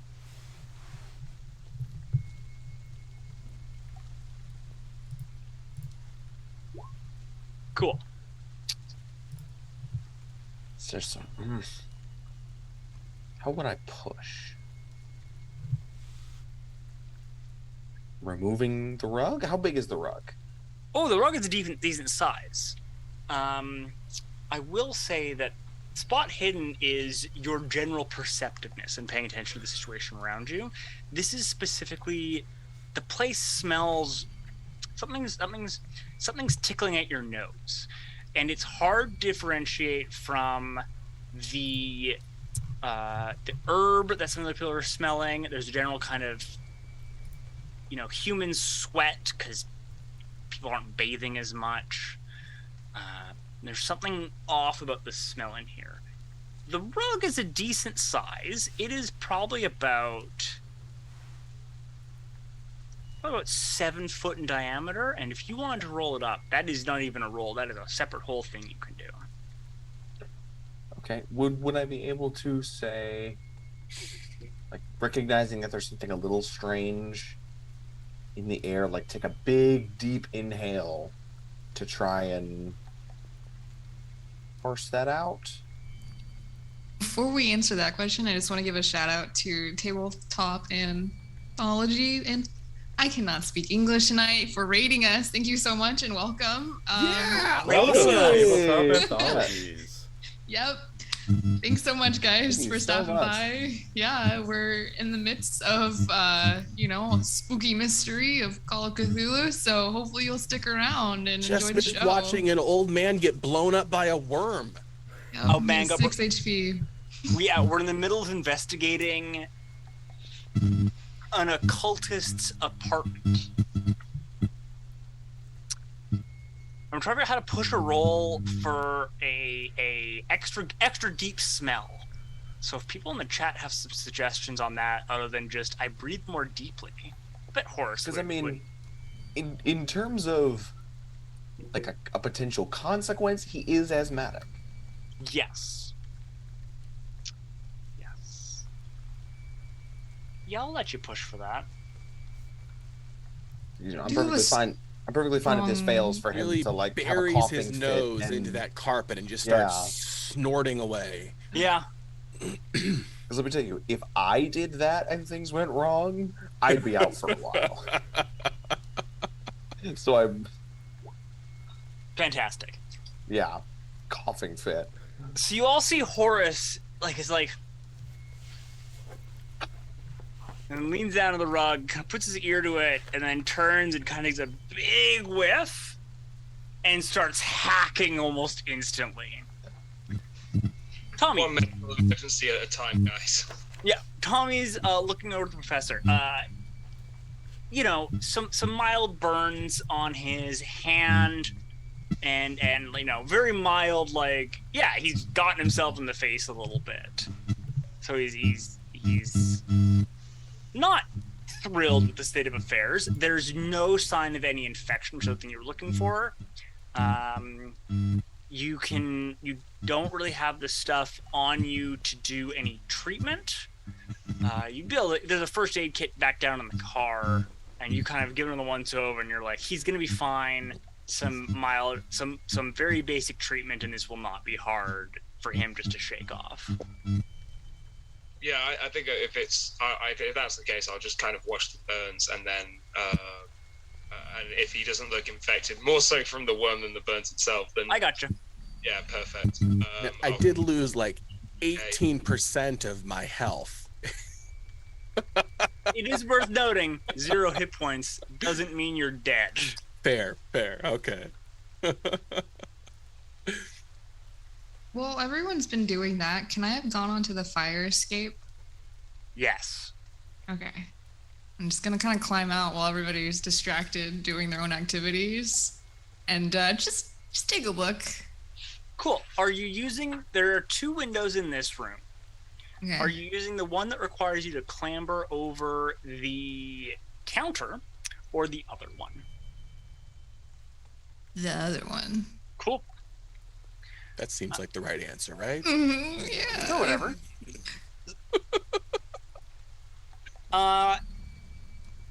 You step outside, and it is raining. So you quickly feel the pelting of rain in your head. You can hear the distant sound of thunder. Little Billy is now inside the apartment looking at you with that kind of pigeon look of, what? Which to me, pigeons always seem to have that look of Skeletor. What?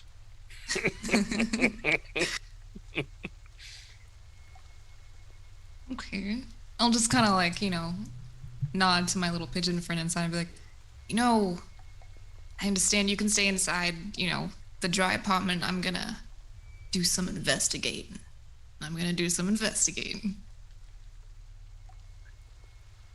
What are you investigating? Okay, two main things. I want to see if there's any other birds around this area. Okay. And two, I want to keep an eye on the street for like a good minute while everybody's inside, doing busy with their stuff of like, is somebody watching us? Cool. I'm gonna need a spot hidden. Okay. I'm gonna push this by leaning over the railing. I was gonna say, what I story was are we really on? worried that was where we were going. What story are we on? Third, Oh no, I won't fourth? do that. No. Okay. Maybe like I'll reach inside and like grab like an old book or something that doesn't look too important and like hold it over my head so that the rain isn't like pelting my eyes so I get a better view.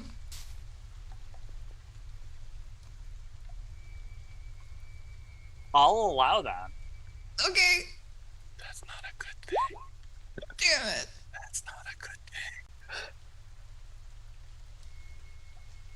You He know, grabs the entirety of the Acote mall. I'm gonna spend 10 luck to make that a success. Can you spend luck after pushing? I don't. Oh, think can you I? do Oh, that. shoot. Never mind. Keeper, can you spend luck on a push? Maybe just this once. I believe you can't. Ask really, really nicely. And we all thought Horace was the one that wasn't gonna make it.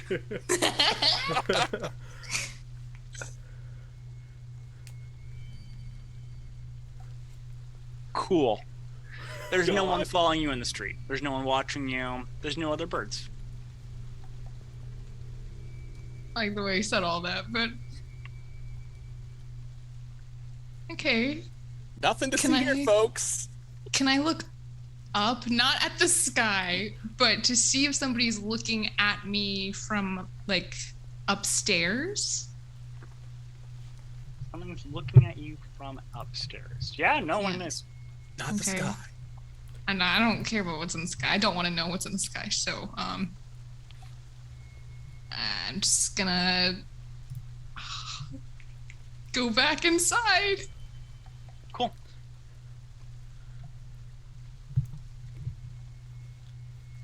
Okay. So, Horace is having an asthmatic attack. Professor, you were being looked over by Tommy, and Raymond is wrapping up at the bookshelf. I appreciate your care, Mr. Cole, but I assure you, apart from a twinge in my lower back and hip, I'm perfectly fine. I'm not an invalid. I need the three of you to make spot hidden checks. Me? Everyone? No. Professor Herbert, Dr. Raymond Fox, Tommy Cole. Okay. Spot On hidden. it. Tommy, go ahead. Oops, I hit the button. That's all right. I'll go last.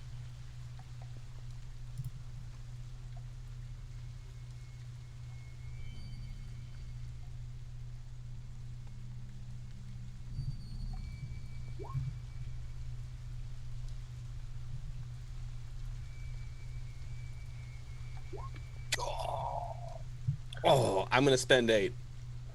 Okay. Are you know what that stand, Tommy?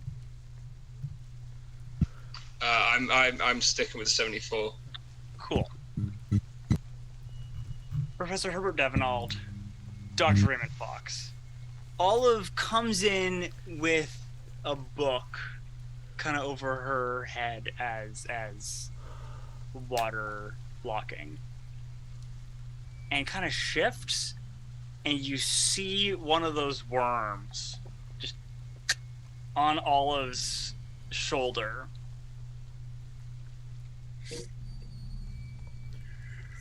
Olive, Miss hold- Olive, don't move! Do not move! Whoa, why? What's wrong? do you promise not to move? Stand Okay. stock still, child. Yeah. What's going on? What's going on? Tommy, come look at this. There's one of the worms on her shoulder. there a fork or some No, kitchen just a utensil? match. To hell with it. Are Olive, you gonna blow me up? Olive, you gotta roll a constitution. You gotta roll a constitution roll, please. Oh. Okay.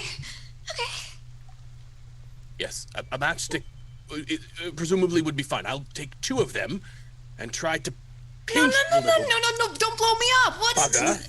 No, and pick it off of no. Make him stop or I'm gonna move. The matches aren't lit yet. He's gonna just I'm try using the opposite end. Olive, It's not the striking end. Yeah. you're gonna lose.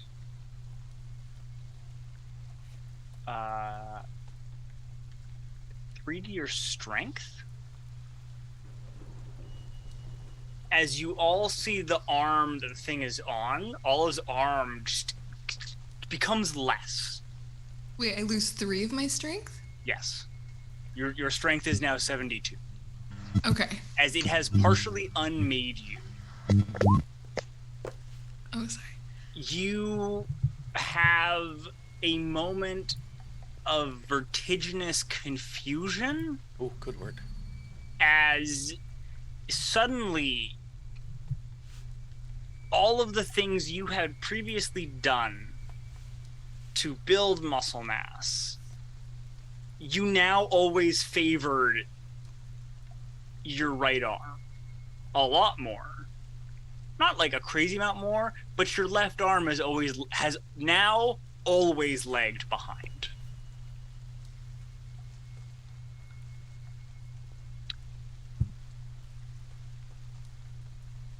So Sometimes Tommy, I you have the get first action under dexterity.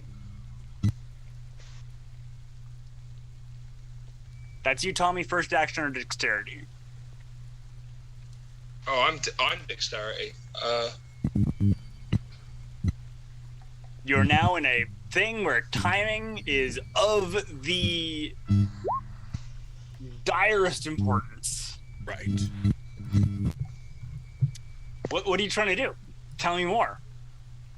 I was saying to the professor to get the thing off for right now, and I'm going to go get water because I'm assuming he's going to burn it. So I'm going to go get water Cool. to clean the. That dexterity, you're just booking it down the hallway with a bowl you grabbed from the kitchen, fill with water. Fantastic. Nope, not Olive. Sorry, looking on. Raymond, you're up next. Raymond is going to grab one of those stove matches and light it, and pop the worm with the flame.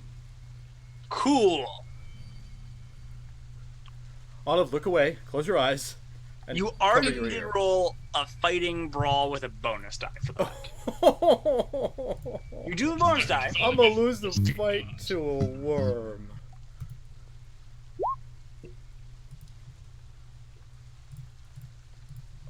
Yeah, and the bonus of Oh, a 33? That's still still not a good. fail. Still not enough. All of this is freaky and it hurts, and now you have Raymond just poking you with a lit match. Yeah. Please don't hit me, Olive. Can I'm I sorry. just take my book and just kind of like swipe it off? Is it inside or? Oh, it's biting is the issue. It is biting and sucking. Okay, well that means the other end is free, so I'm gonna just rip it off and just like fling it at the wall or something. Okay. That's just going to be a strength roll to just grab it and pull. Good thing Oh my your strength gosh. has been reduced. I'm kidding. So you pull Olive. And it is like trying to pull yourself up by your feet. It pulls, and every part of you feels like it wants to get pulled with it. There is something wrong about how this thing is relating to you, because it's not just here, because if you pulled it normally, it would just pull the skin and maybe something would rip. This is like it pulled and the bone came with it. Oh, That's going to be a sanity roll. great. Horace, you're up next. You need a constitution roll just to stop hacking and wheezing. Yeah, that's gonna go well. Oh, God. That's going to be a sanity loss for you, Olive. Just lose one. For who? Olive. Oh, for Olive. So you said for you all. Nope, for Olive. That's fair. Herbert, you're up.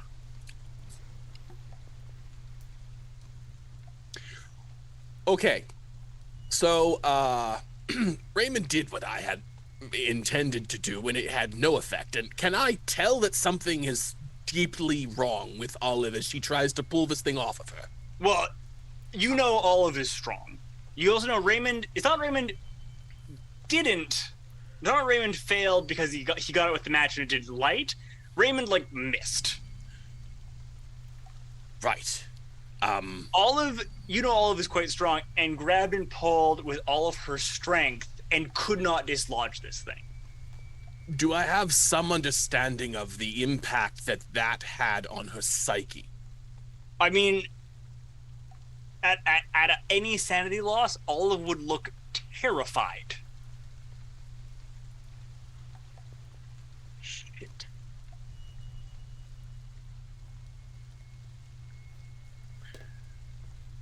There's no furniture anywhere in this room? Yeah, there is. There There's is. some easels, there's a counter, there's a gramophone. It's not there's furniture. the main bookshelf, there's another set of shelves. There's no seating furniture. No. Right. I'm going to take off my coat, and I am going to quickly bundle it up, and I am going to say, Olive, hold this against the side of your head. Yep.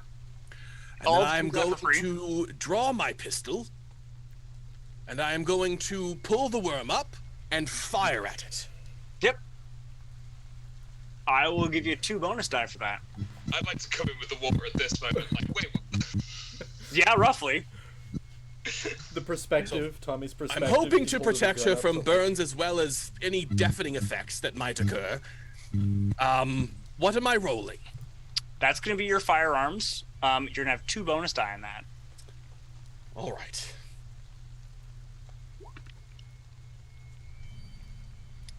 Should I go ahead and roll them? Yes, because you can get specials. All right. That's a 45 too. An See, that's why you do it. 18. Yeah. And I might get a Another one 0? just in case. No. All right, I'll take the 18.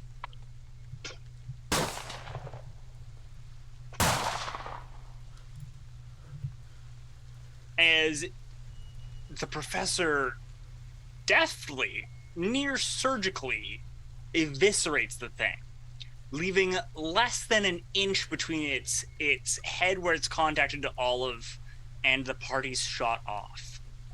The spots that have been shot quickly begin to smoke. It's a very thin smoke, almost like white, and it almost is evaporating away. Throw it out the window. Okay. It detaches from Olive's arm, and it quickly evaporates. Yeah, Tommy, you ran in on that.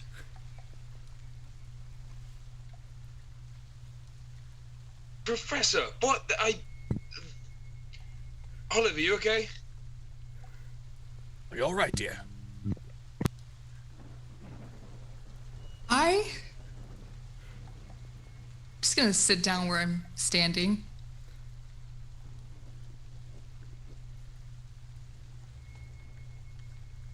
I'm not okay. Understandable. I will get to work cleaning the wound and investigating it if possible. There is no wound. Let's investigate that then, please. Cool. I don't know if this would be a roll, but I want to proper go over the arm, look why there wouldn't be a mark there, if it's healed up, if there's any indication, or... There is no indication that anything ever contacted Olive in that area. Any other scars, burns, the damaged knuckles, all are as they were before. Olive's left arm is now distinctly and decidedly a little bit thinner than the right arm. It's still smaller. Okay. Does it look like withered or just not as well developed? Not as well developed. Okay. Is there still a sense that is a change? Yes. Okay, so it's just to her that it retroactively always was that way. Okay. Well, Olive now has 2 sets of memories that are in conflict. So I remember both of these. So Yes. right now I can't tell which one is the real and which one is. No, you remember learning about those old ones. Okay. But it is very much as though someone just shoved a bunch of new memories into your head, and you're in a position where you're like, I know that's not what happened, but Got also it. I remember it happening. Kind of eyeball Horace a little bit. Is Horace now recovering? Give me a Yeah, I constitution meant to roll. ask about Okay, that. yeah, I was gonna. We're gonna be here a while. Oh, God. Do I first will aid on him. bonus roll on that. Mr. Young, you seem as though you could use a cup of water. Tommy, did you go get water for Olive? I don't think she needs it, but I believe Mr. Young should have some. Yeah, having seen no injury on Olive at all, I will just be like, just stay there for a minute, and I'll go over to Horace and kind of help him drink from the bowl. Yeah. After some water and sitting down for a spell, Horace is able to catch his breath again.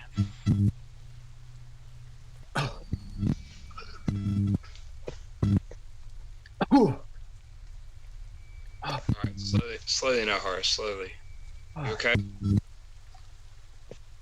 I'll be fine.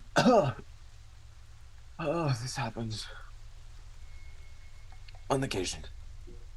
All right, let's just keep breathing. Just keep breathing. Do you need to go nearer the window? Can we get you some better air? Don't go to the window. No, I'll be all right. Olive, are you okay? Am I okay, Mr. Horace Young?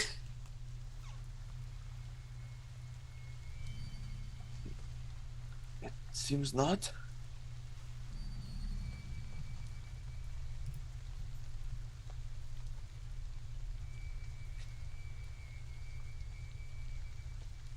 Wait, did you go outside, Olive? Yeah, I went outside. Just in the rain? I was worried someone was gonna be watching us, or, that's not the problem here. The problem is that worm didn't just take some. That's not even. It gave me memories that aren't real. I know they aren't real. But it tried to, it implanted memories and. What sort of memories? What? My whole life, fighting's kind of in my blood. It's my thing, and take it very seriously. And I trained with, one of the best. And as a professional, you gotta take care of everything equally. It's like your body, your symmetry, it's a whole thing. But anyways, I have another set of memories now that's making me believe that I never favored my left arm. Like an amateur. And this occurred simultaneous with Yeah. your physiological changes. And now I'm starting to believe in nothing at all. Are any of the memories that we are seeing, are any of them real? That is a dangerous question, Olive. Raymond's gonna go to the book where Olive dropped it, and not pick it up, but like maybe flip it so we can see the cover with a pen or something, not touching it, just to see what book it is that she grabbed. It is another folio. This one on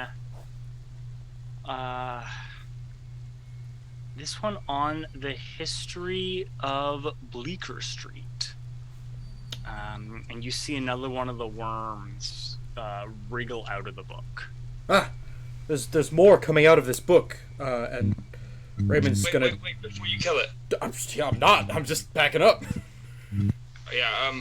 Is there like a preferably like a jar or something in the kitchen, like something like glass something I can put on top of it? Yes. Okay, I'd like to grab it and try and get it on top of it as quickly as possible. Done. All right, stay in there. Is it clear glass, like a mason jar? Yep, that's right. That's right. Yep. Okay. I kind of hold it on top. And for the second time, I'd like to look at the worm, please. I'd like to really just watch how it interacts for a couple of minutes. Is it trying to get out? Is it aware of me? And has it got these sort of distinguishing features, because this is clearly not like a normal worm. This is like closer to a leech or something. So it's almost impossibly featureless. There is a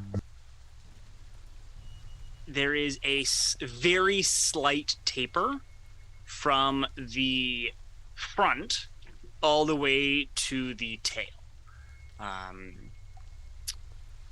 So it is almost like it's conical in shape, kind of, but it's a very slight tapering.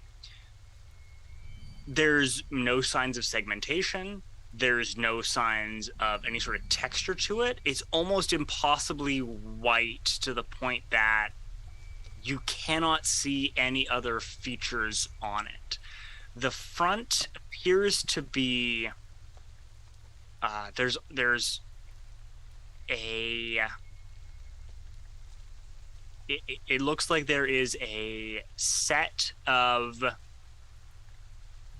and Tommy wouldn't even know what to call these, whether it's teeth or whether it's mandibles or whether it's something. They're very small, so you're like kind of like just looking, but it has some sort of something around a front mouth that are kind of like tasting at the air, and it's kind of grabbing at the glass bit by bit, and it can't seem to do anything to the glass. And then at the center of that mouth area is it's almost like a Vanta Black style like pinprick. In which case, just quickly then, I'd like to put my finger on the glass like a little bit, or if it's like poking it a bit, like maybe a couple of like centimeter or like an inch or so around the glass, just to see if it like. Oh, it follows you. Oh yeah. Okay, as it sort of wanting to try and get my finger then. Yeah, it seems like it. It can't seem to get through the glass, and it definitely is having some difficulty. Like, it's not... It definitely has some rudimentary animal intelligence in that it's not just, like, programmatically, like, following you perfectly. It'll be, like, it follows you, and it'll try to, like, what if I go a little bit to the left? Nope, glass still. Now, what if I go a little bit to the right? Glass still. Or to, like, if you hold it in one spot, it kind of, like, feels around the area to try to find a way out. Okay, well, I think we've got a clue. Can someone get me a lid or a Well, I figured you had a lid. I figured you'd grabbed a mason lid and you'd already hit mason jar lid and you'd already. Oh, sweet. All right. Okay. So if it wasn't closed, it would be just coming up out. Yeah. Well, I was imagining like I've got it upside down and I'm kind of just holding it against the ground. But if I can have a lid, if I can get that on, then I'll hold it up contained, and I'll be like, does anyone know someone who could look at this? I may have a friend who's an anthropology person who could could explain this, but does anyone know something a bit better?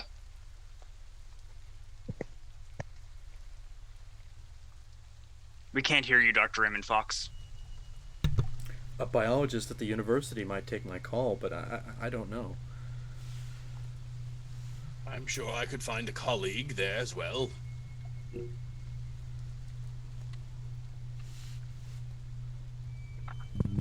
The local anthropology professor, maybe my contact as well. So it might be worth taking this to someone who can study it. Yes, but carefully. Let's agree all now that we're not going to open the jar. Are we wanting it to be studied alive? I don't care. For now, it seems difficult to keep the body intact after they die. Does it? Trust me, Oxygen. I'm not letting go of this jar, and I'm not letting this jar open. Quite right. I wouldn't suggest anything else, Mr. Cole, but to my point, is it going to suffocate? Keep an eye on it if I need to. For now, doesn't seem any signs of shutting down. It's been shut in there for a few minutes. Nope.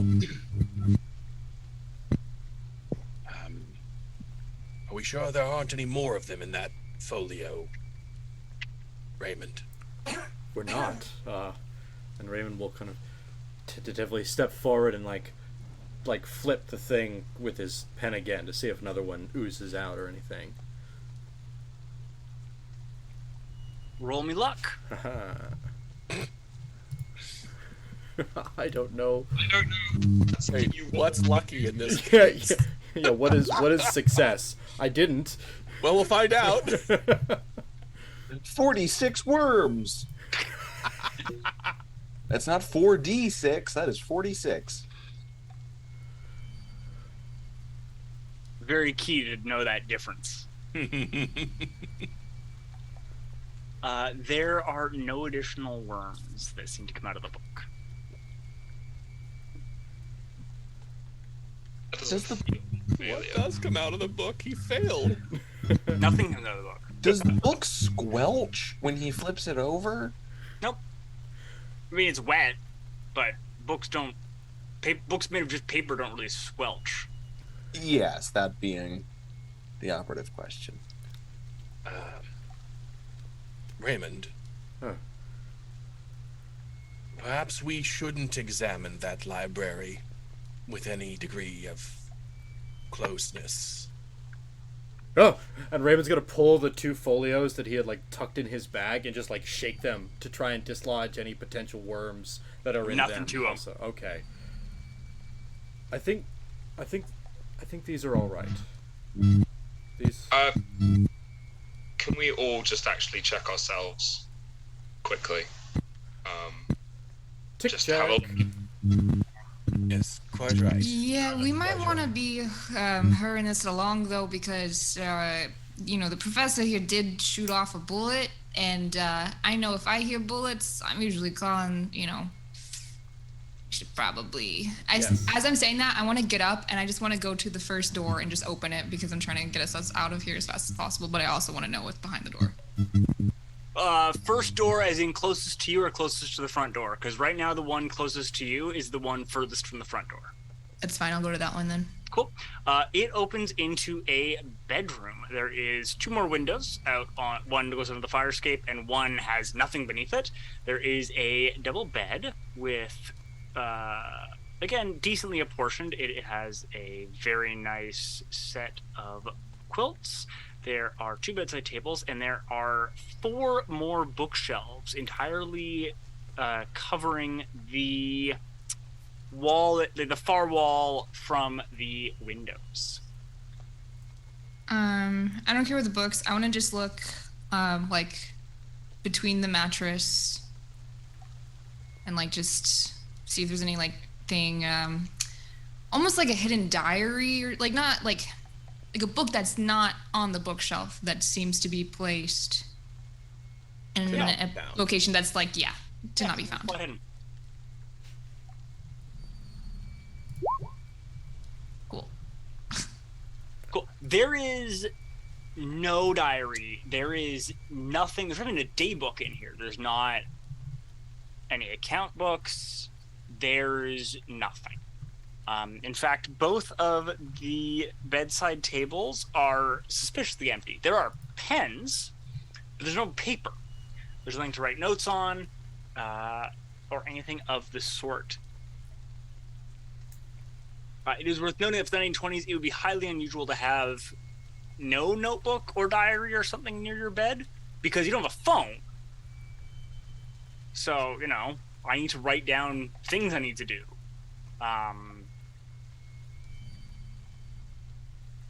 Is there anything of note in the room there, Miss Olive? I'm just gonna start walking out and just be like, just more books. Books! And Raymond will go in.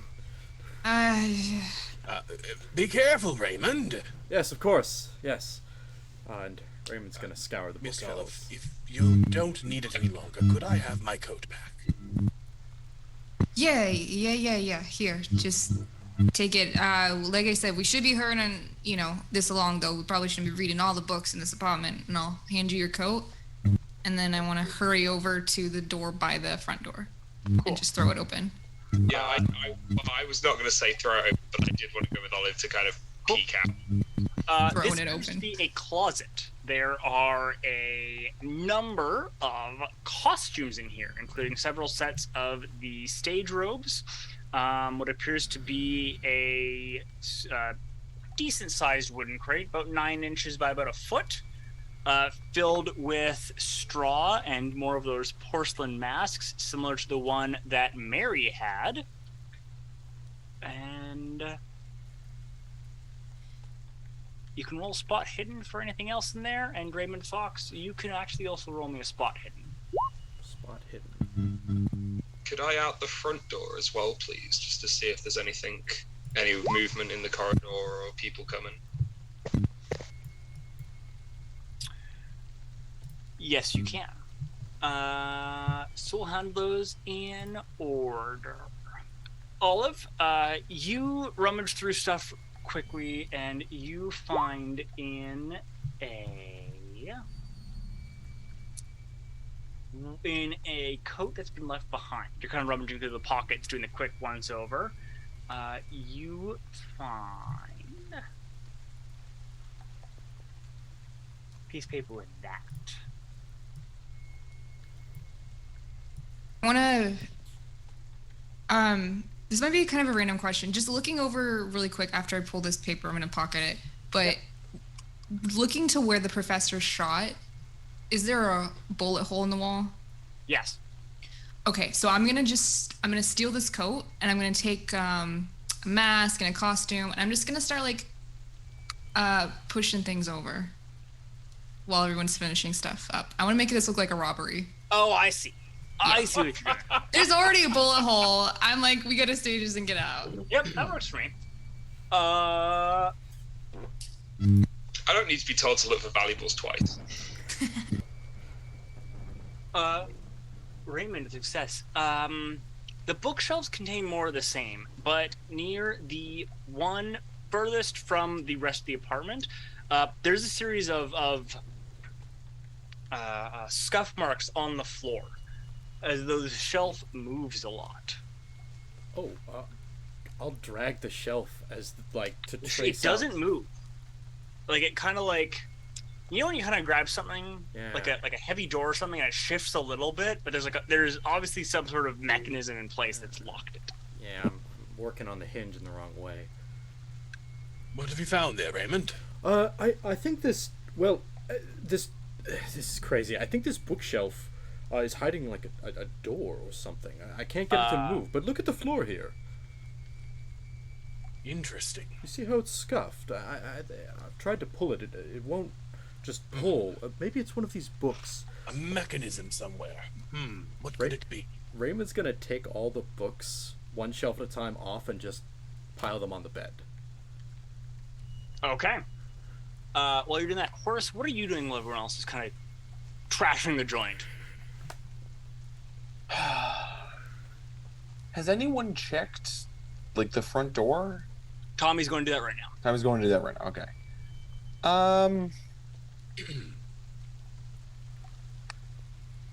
Man, these easels are... I can't get away from the easels.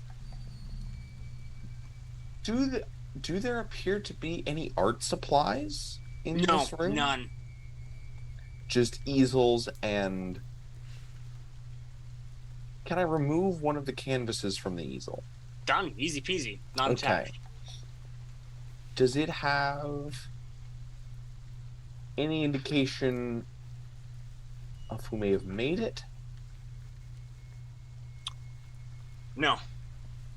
Okay, there's not like a maker's signature on there, like around the back. Based upon the construction, it looks like it was made by a small-time artist or a student. It would have been stretched manually. Right. What do you think on what else? Oh, what do you think on what else to do with that, Tommy? You poke your head out into the hallway. There's a couple of heads that you kind of like. A few doors are open, and you kind of occasionally see someone like poke a head out, and then like. You can roll me a psychology.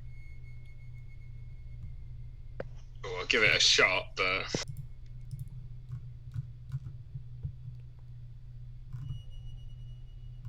Cool. That's not psychology. That's credit rating. Oh no, we're losing him. Tommy flickers in and out of reality. No, that was a misclick. I am just trying to find it. Sorry. No worries. It was funny because you're also cutting out, and it's just like blah blah blah blah.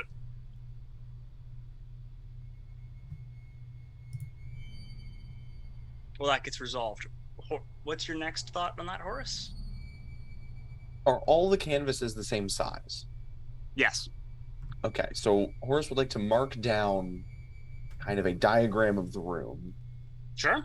As it relates to the rug, and then where each easel is placed. Sure. There's nothing around. Like, there's nothing around any of the easels. No. It's just easel, canvas. Correct. Okay. Horace Just would that like to... it was still a 49 versus 10. That would have been the exact same roll for a psychology. Cool. Yeah, people are like, oh, definitely. People are noticing you're here and looking towards the place. No one's coming to get directly involved, but you don't like some of the looks and the attitudes that are being thrown your direction. I'll give a polite smile as if nothing's going on, close the door, and go, no, we need to get out of here, guys. Professor, are you aiding Dr. Raymond Fox? I am. Cool. I'm going to have whichever one of you has the higher luck may roll. I'm at 39. I'm at 40. With a bonus die. Because you're both just like... Sure. Fair, Then I'll fair. roll it. Oh! One. Hot one. One! Yes, you managed to find the one that you pull. It appears to be a book on another book on genealogy of Manhattan families. You pull it, it releases a mechanism, the door kind of shifts, you're able to pull it open. The two of you are going to make sanity checks while I pop over to everyone else. All right. Horace, you've got a sketch of where roughly they were. Can I notice? Sorry. What's up, Is there any particular pattern on the rug? No, it is... I can't remember the name of the style. It's just one of those ones that's like a really big spiral. Yeah. Like, Yeah. Yeah. Horace is gonna roll up the rug. Cool. What was that you're saying, Olive? As I'm like kind of like trashing the place a little bit, can I notice Horace like really studying these canvases? 100%. Okay. I'm gonna Horace pull maybe out. will, like, as you're running around, Horace will be like, don't touch the easels. Stay away. As soon as he says that, I'm gonna pull out the paper that I found in the coat pocket. is the easels in the same pattern as the points, like 129, 109, 107, 99 on this piece of paper? No. No? Okay. No, in fact, you're in a rush. You aren't able. I'm not going to give you. You can roll to try to get the deduction quickly. You will get the deduction of what that means for free when you're not in a time crunch. Yeah, if it's nothing to do with the easels, I'm just not even gonna think about it. Put it in my pocket, and then just I'm gonna look at Horace and be like, "Good luck with that." I'm gonna go stall whoever's coming to figure out who shot guns, and I'm gonna leave the apartment and go stand by the front door and make sure if the cops come. I have now till they come to think of a distraction, so you guys better hurry. Cool. Tommy, are you... I wanted to steal things, but I'll go with Olive, I guess. Like, I mean, there's a lot of other stuff to deal with. Horace is revealing what's under the rug. Oh no. They are in another room, and I think one of them's about to scream. I don't know, I've already got the work. I've got enough responsibilities. No. If I see you trying to come with me, I'm gonna be like, Tommy, I need a minute. I guess I'll just supervise because I'm not sure who to interact with. So I'll let Olive go through the front door. I will stand on the other side of the front door, keep closing it after them, and then I will supervise the poking around. Cool.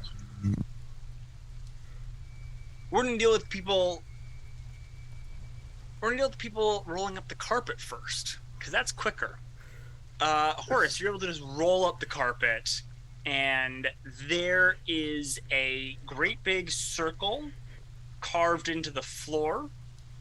There are 3 points carved about a third, each of a third of the way around, that have cross lines to kind of mark where a person could stand if you're deducing it based upon the original ritual you saw in your flashback. There's also in the center what looks like a T or a plus sign with then a little less than on top.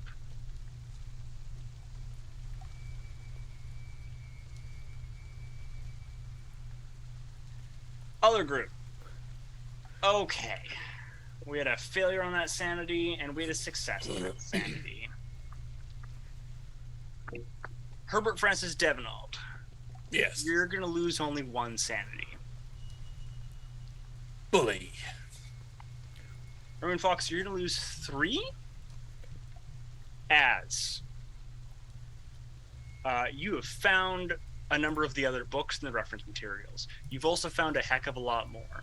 There is a desk against the wall to your left. There are a number of papers on it. There's stuff pinned to the wall as though someone's trying to deduce something.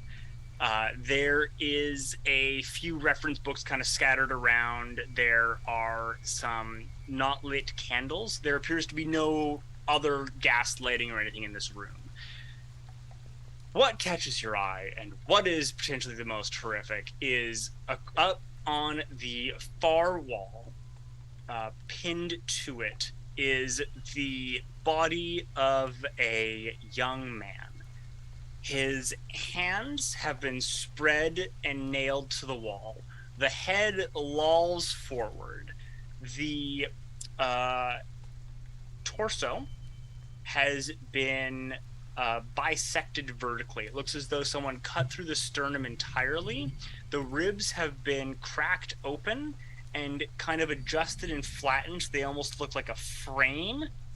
The heart and the lungs kind of dangle exposed to the air. There's no lower organ still here. There's no legs. It just kind of, the spinal column tapers out with some of the other blood and viscera below.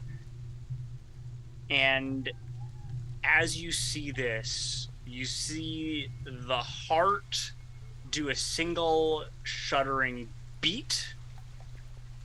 you notice a ripple of light across it, and you hear